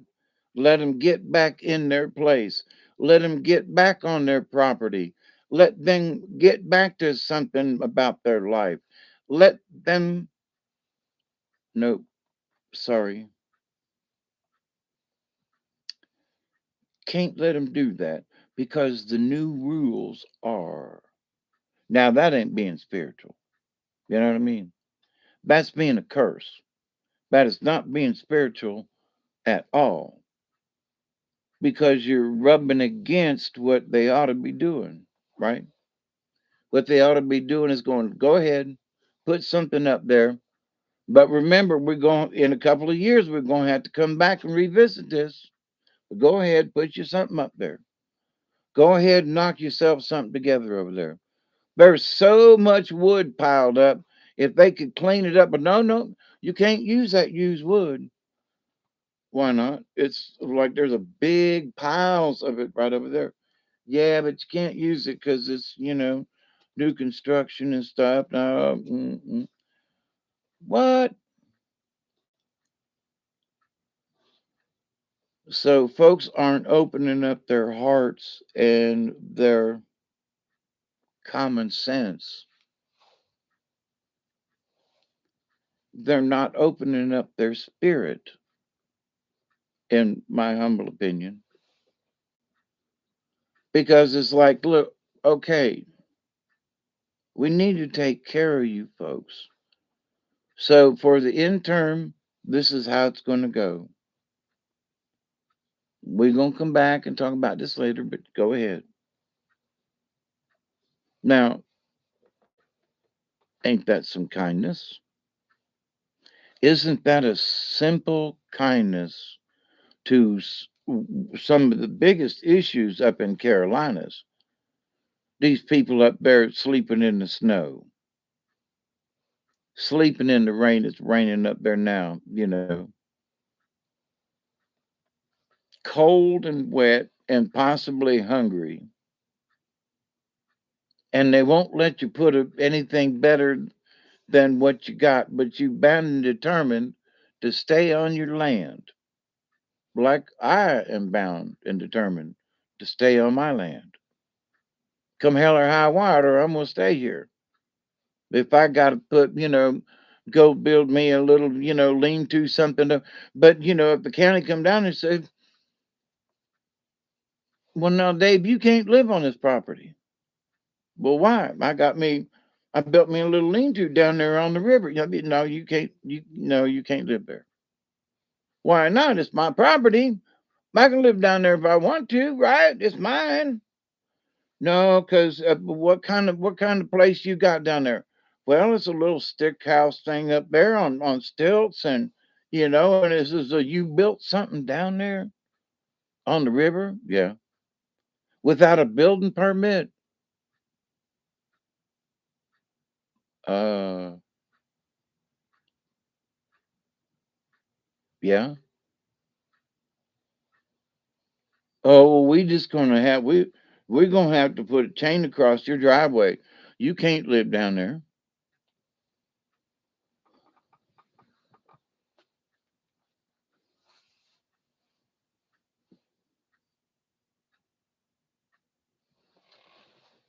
That's what they doing to them people up there in the mountains. So what can we do about these things? We can discuss it on X.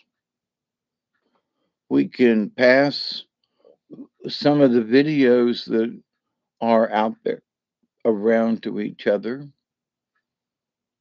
We can put pressure on the local authorities, and we can put pressure on the governor of that state and say, listen, all building codes are have been uh, canceled for this area of our state until further notice.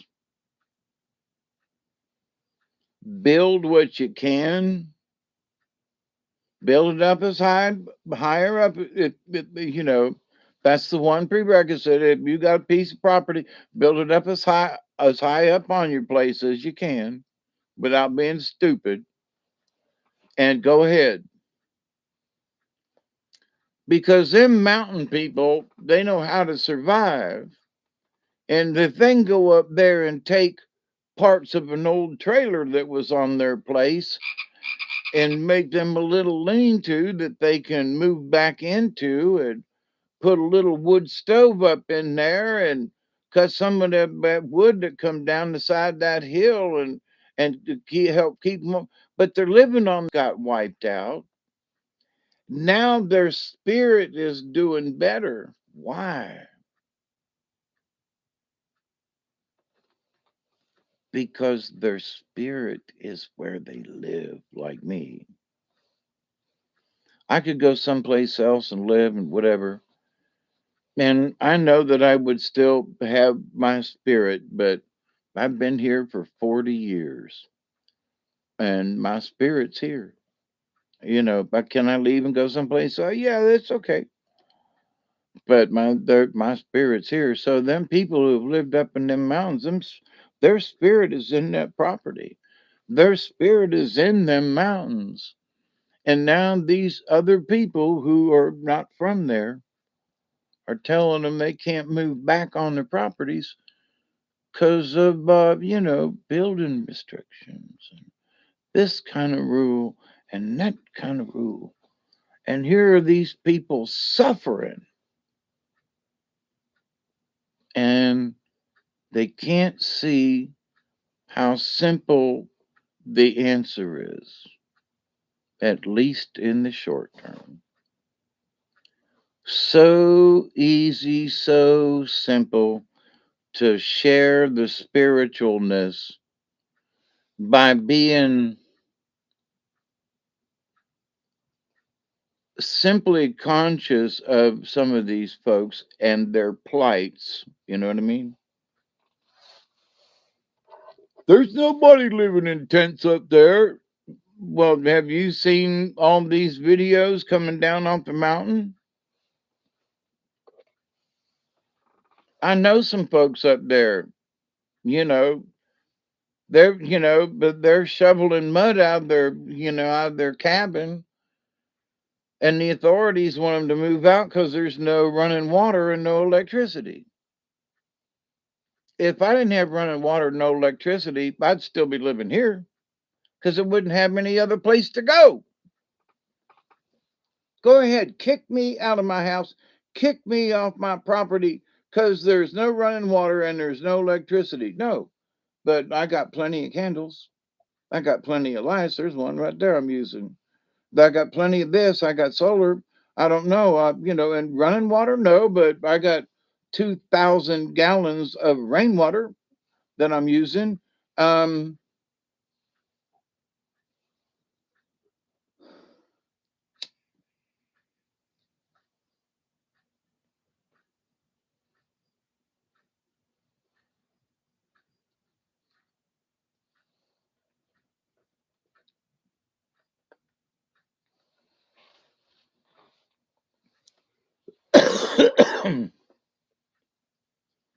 don't get me wrong, I'm all for building codes, but I'm all for using some common sense.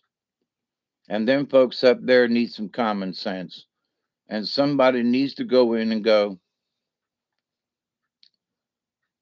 basic building codes. If you're gonna build something, make sure that, 2x4s, and some this, and make sure the floors with some 2x6s. And if you're gonna do it, make sure that you use these basics.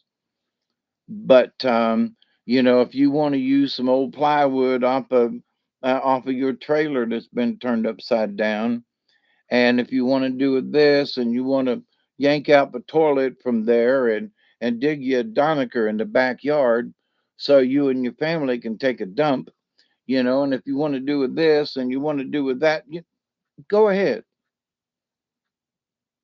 And as things start to get back to normal up here in these hills, as we start fixing these roads, as the creek and the river gets back to some kind of normal, then we'll start working on what's out of whack. Then we'll start tweaking things. But in the meantime, go for it. Because you're a disaster area still. So, if you was down in the jungle and there's a mudslide and they took out your village, folks are going to be out there in the jungle with their machetes cutting down bamboo and shit and coming up with some, they're going to be building some kind of temporary shelter. You hear me?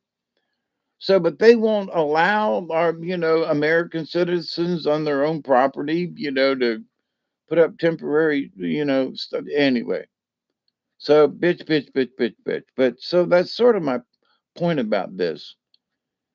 There are enough of us that we need to bitch about this. We need to speak up. When if we need to follow somebody who's following the issue, then we need to follow them and give them a boost, you know? So we have learned a big power over this last election. And it's our turn to use the teachings of the wolf, which is to teach. We've been the ones out here on the fringes, and now it's time for us to teach. Now it's time for us to use our wisdom and go, nah, no, no, no, no, no. No tampons in the boys' rooms. No, no, no, no, no.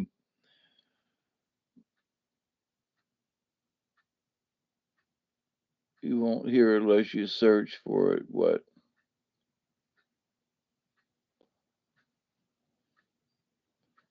But why can't they move into them? What's the?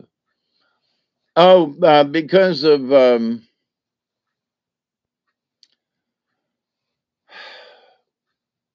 building codes. And the fact that now, because of the flood, now they're declaring that there's a new level for the flood zone. So you can't build because you got flooded out. Because where you want to build is 10 foot lower on the hill, but because it flooded so bad this time, and the flood came up to here, and it's the new 500-year flood or something, we can't let you build there now.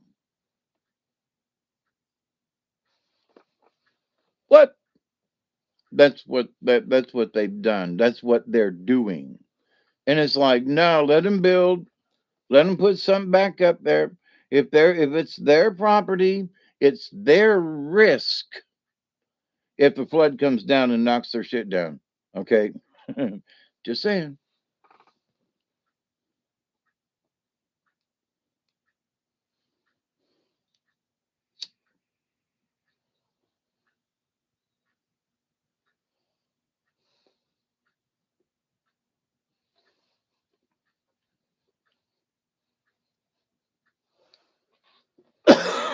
Yum, yum, yum, yum, yum.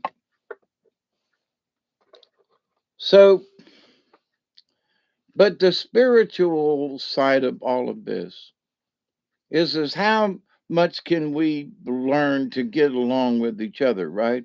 So it's like, so the folks up there, somebody needs to go, wait a minute, you know, let them go build back up there.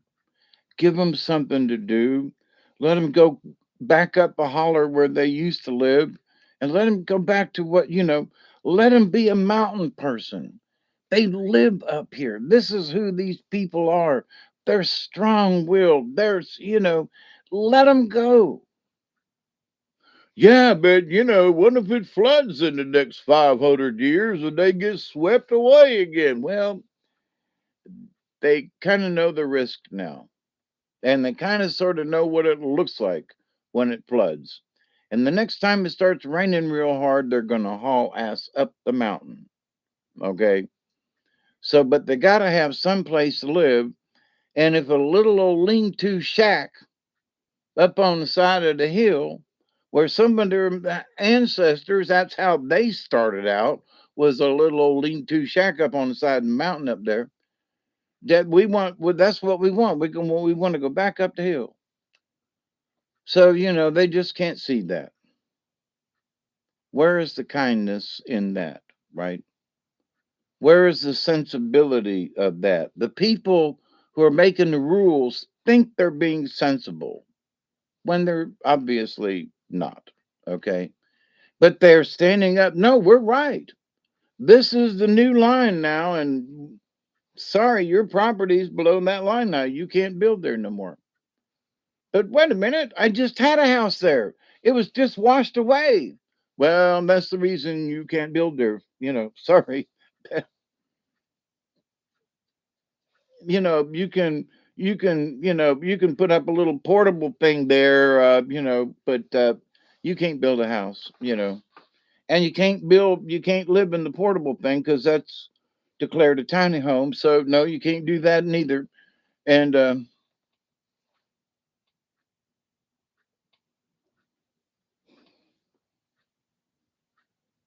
but here's the thing. It's not just in North Carolina. There are different places around on the planet who are being places that are being flooded, inundated, and whole sides of the mountains coming down and shit. There's a lot of weird stuff going on. And so, the folks want to say that it's all about climate change. That's true. The climate's changing all the time. But don't fret your little hearts about it. Oh, but the earth is going through and the earth is gonna. And if we don't turn everything green and move the batteries, oh, if we move the batteries, we are so screwed. There are different fuels other than batteries and or gasoline that we can, provide. Back during World War II, the Russians and the Germans and the French, a lot of Russians they run their vehicles on biogas. You look at some of the old movies, the real ones, especially from Russia. These trucks have these, and the vehicles, more trucks than cars, but they had these things on the right side of the vehicle. And what it was the bio thingy, right? It had a stack on it, and they went out and started a little fire. And once it got going, they could start up their vehicle and chug chug chug to wherever they needed to go. Because there was no gasoline. And so I thought it was a bunch of hooey, right?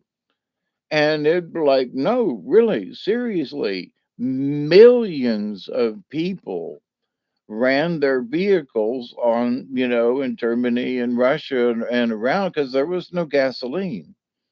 And so the idea that we can't do it some other way is ludicrous. Of course we can do it another way. If we have to back up to do it, we can still do it another way. That's all there is to it. But we got enough smarts to where we don't have to tear up everything to get the lithium to make the batteries. That's just, it's insanity. When we could have hybrids with different types of batteries that charge as the vehicle's running and who uses a small, engine that puts out a lot of power along with the electric motor to help drive the thing. So the hybrids, so that you can use different types of fuels. But what about the batteries? What about the clean? Listen, there you have cars in Europe, and I've talked about this before. That was in 2004. It was an Opel Kadett in England or in Germany. It might have been. It got 90 miles a gallon on diesel, 90 miles to the gallon with a 10-gallon tank, and it was a little Opel Roadster Cadet GT. 150 miles an hour it would go. 90 miles to the gallon, and they won't let it in the United States. They've had this stuff for years. It's not about batteries. There is so much more we can do that it ain't about the batteries. You want an electric car? Okay, fine. But I think you should pay not just for the car, but I think you should pay for the environmental cost that it costs to get the lithium out of the ground. And then once those batteries are dead, you're going to have to pay for the disposal of those batteries. You buy the car and the batteries, it's up to you. You now own are the ownership of the disposal of those nasty ass batteries. Go ahead, buy an EV. you know, People need to have, things brought to them correctly, right? Go ahead, use your brains. We've been lied to about this stuff. Thank God Trump and company. I know Bobby Kennedy's like scratching his head going, I don't know about this. But we need to convince them. There are other fuels, there are other things. Opal, yes. I've had a little Opal years back, years ago. Great little cars.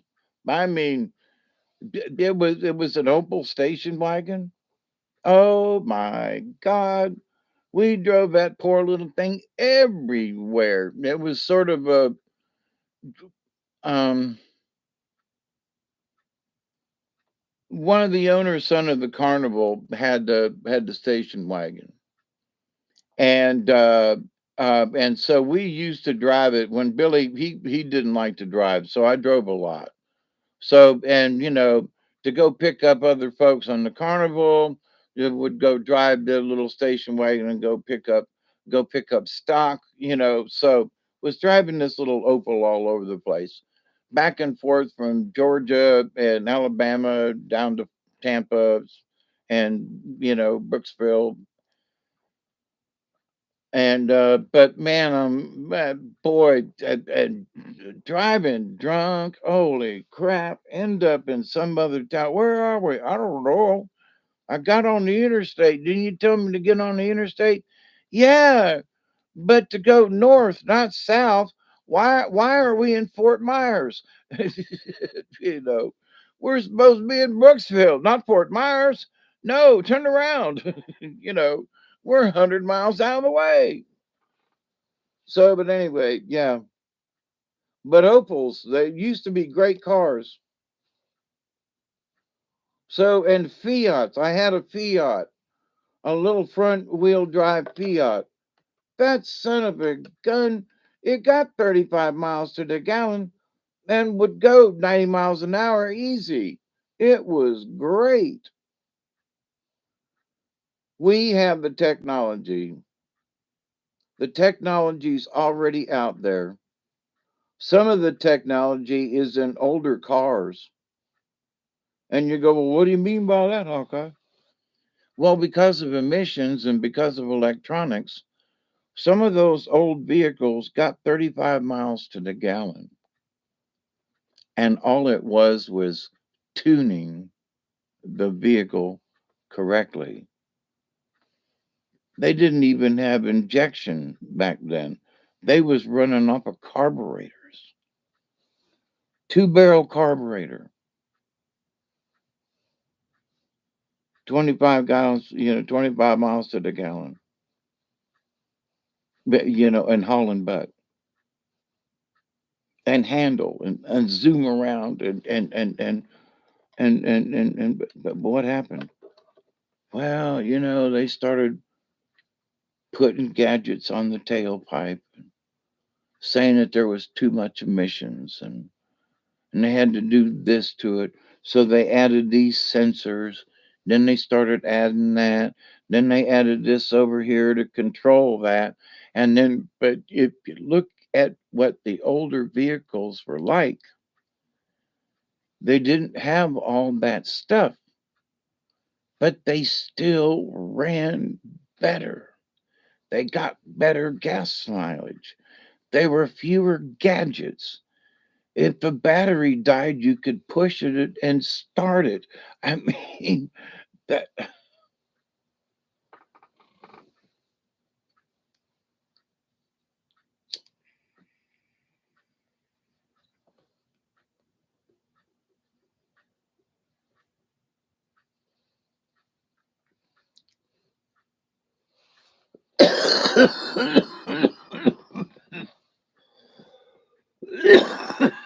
Oh, that was a good 20 right there.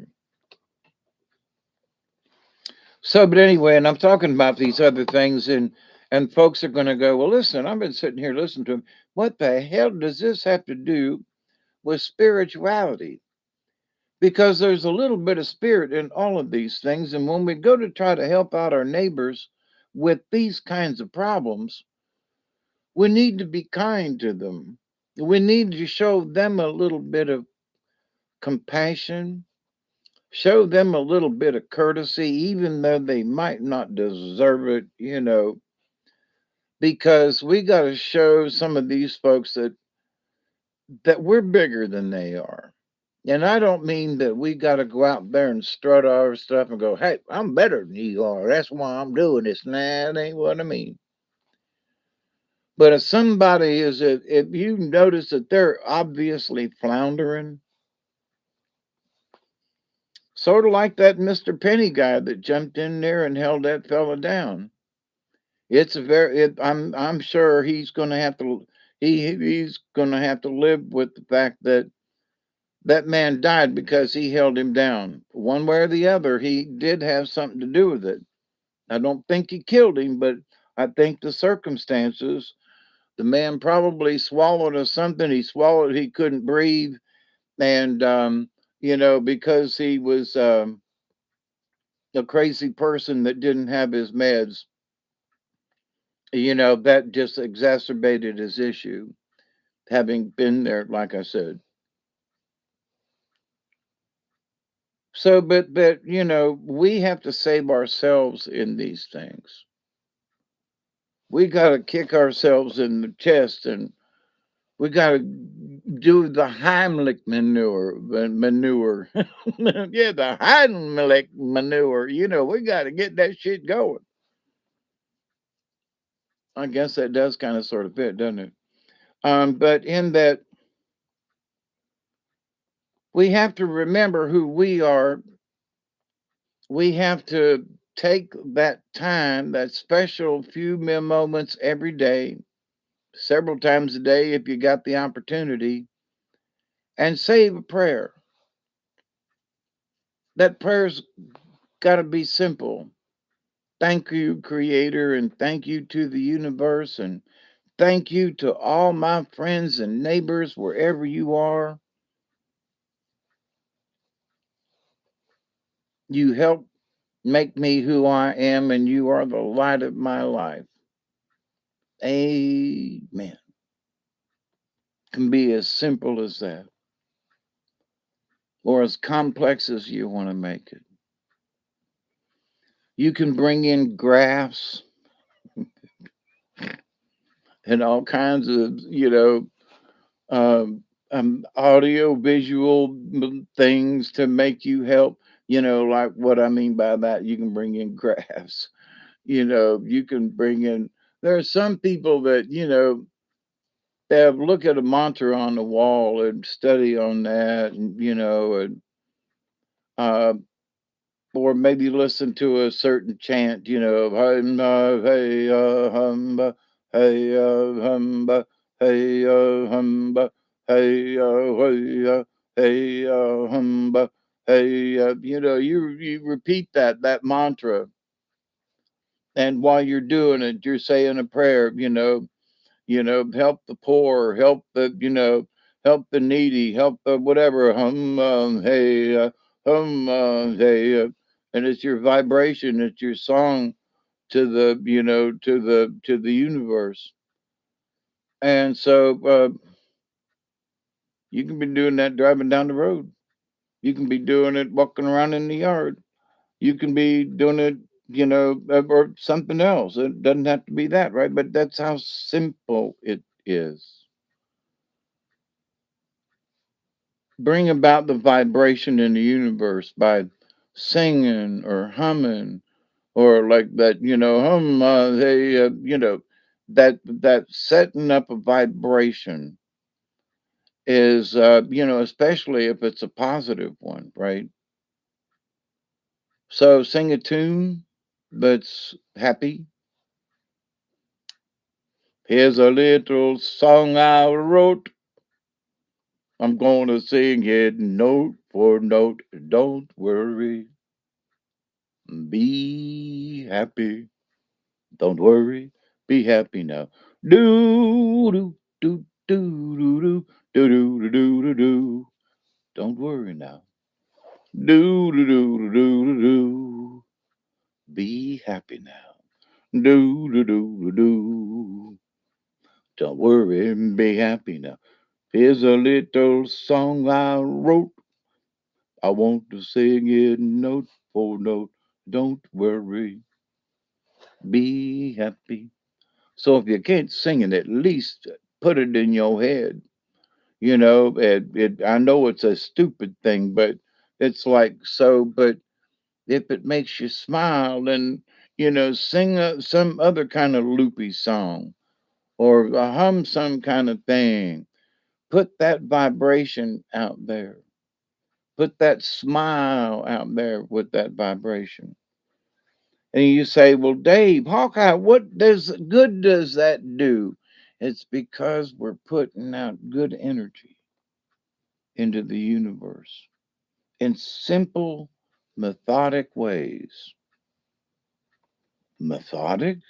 Yeah, methodic. What do you mean by that? Well, if we plan on humming, well, I plan on humming tomorrow or today. You do? Yeah, I plan on humming. And why is that? I'm planning to hum because um, I want to set up a vibration. And I'm going to think of all the silly songs that I can remember, like Ahab, the Arab, the king of the burning sands, is riding on his camel named Clyde. Gee-up, gee-up, of course. And then along came Jones, slow talking Jones, slow walking Jones. Long came long Larry Jones. Then I'm gonna sing all these silly songs, and I'm gonna come up with silly content, and I'm gonna smoke me a bowl of some G hallelujah, and I'm gonna think positive thoughts and pray for my friends. Well, what good is that gonna do you? It's gonna do me good because I can't get there to help them out personally. And I know because I believe it in my heart that if I sing positive songs with my friends in mind, like we all sitting around and having a party, and we all sitting around and feeling good and and rubbing our hands and having a drink of some coffee and a pastry and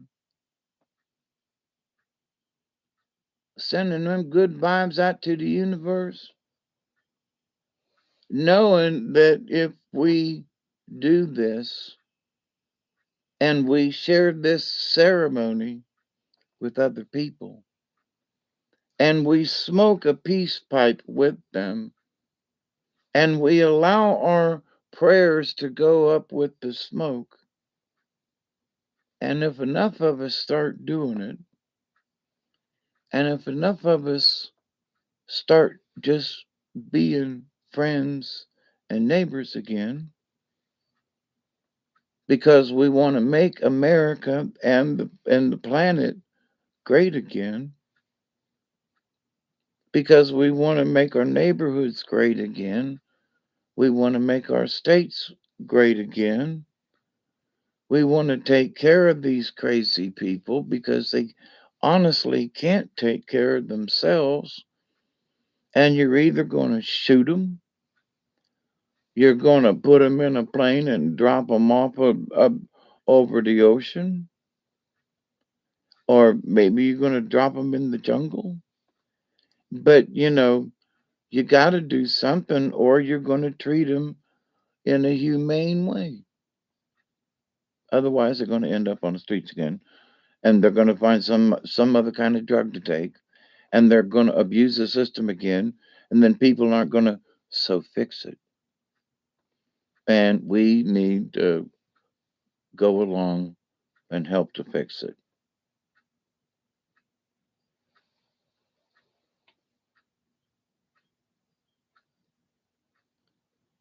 Oh, you drove an Opel in Germany back in the 80s?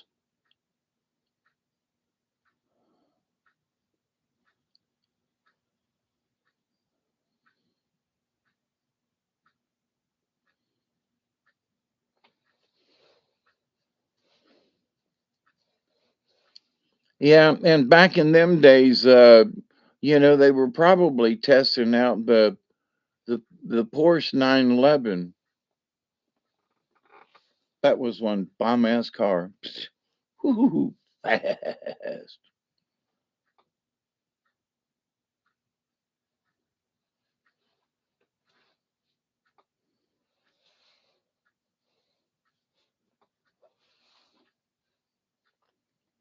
But so anyway, so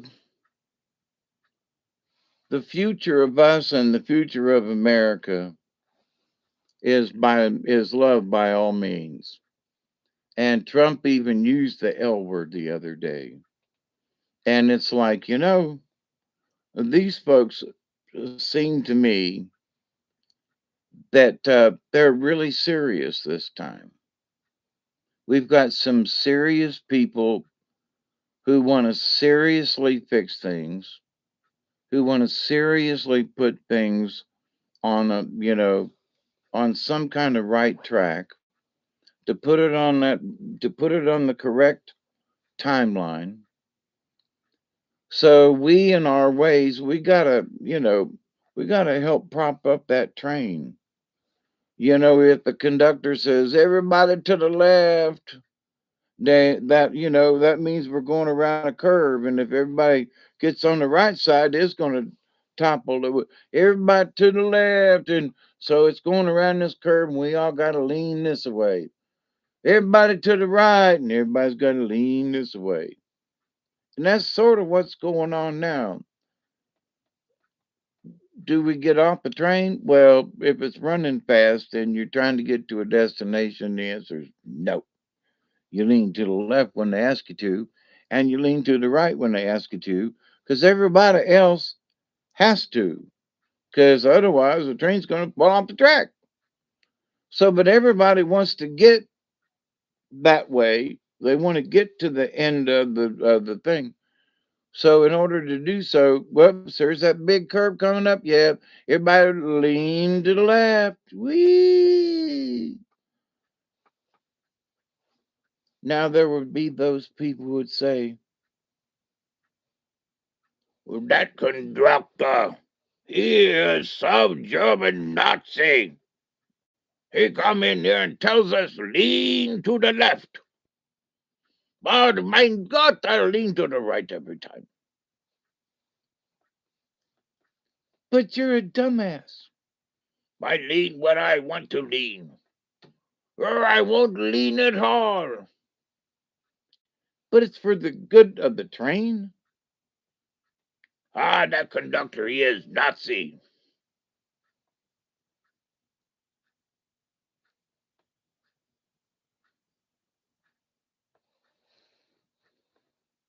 My device isn't plugged in.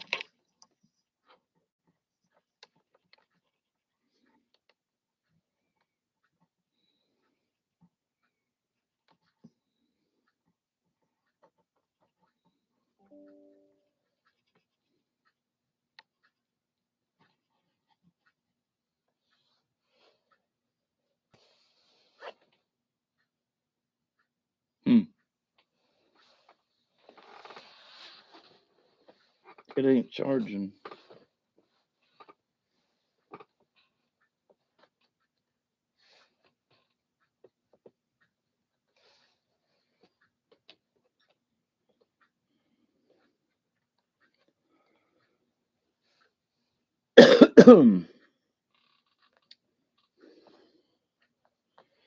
Oh, so the battery for is this thing not plugged in all the way? Oh, there it is. I did not have it plugged in all the way. The battery's going to die here in a minute. But I have been on here for 2 hours and 27 minutes. So I really like the new computer. Um, so there's going to be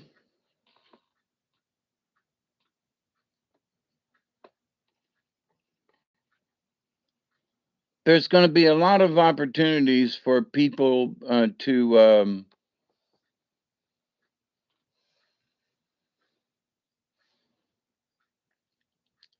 to be able to help out and to help other people and to help keep the train on the track, because sometimes it's we're all going to have to lean a little left, lean a little right, when if you've ever been on a bus where whoa lean, everybody leans the other way, you're going too fast around a curve and you lean.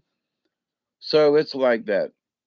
So life is sort of like that, but we can be kind to one another about it. We can be nice to one another, and but we also have to understand that there are some crazy people in this world, and it ain't their fault. Honestly, they're just not wired right. Yeah, they got an 85 IQ and with a brain injury, and it's not funny. It's not a joke, but at the same time, we need to understand that that is how it is, and there are a lot of people that are like that. Plus, all the other people who are just crazy and who are depressed and this and that and the other thing. That's a whole nother level of crazy, right? So, all these folks are supposed to be moving into the fourth dimension when they're having serious problems with the third dimension. So the drug induced whatever's, they've got to be replaced with something. And we got to help them find whatever that spirit is within them. Maybe it's playing golf. Maybe it's playing pinochle.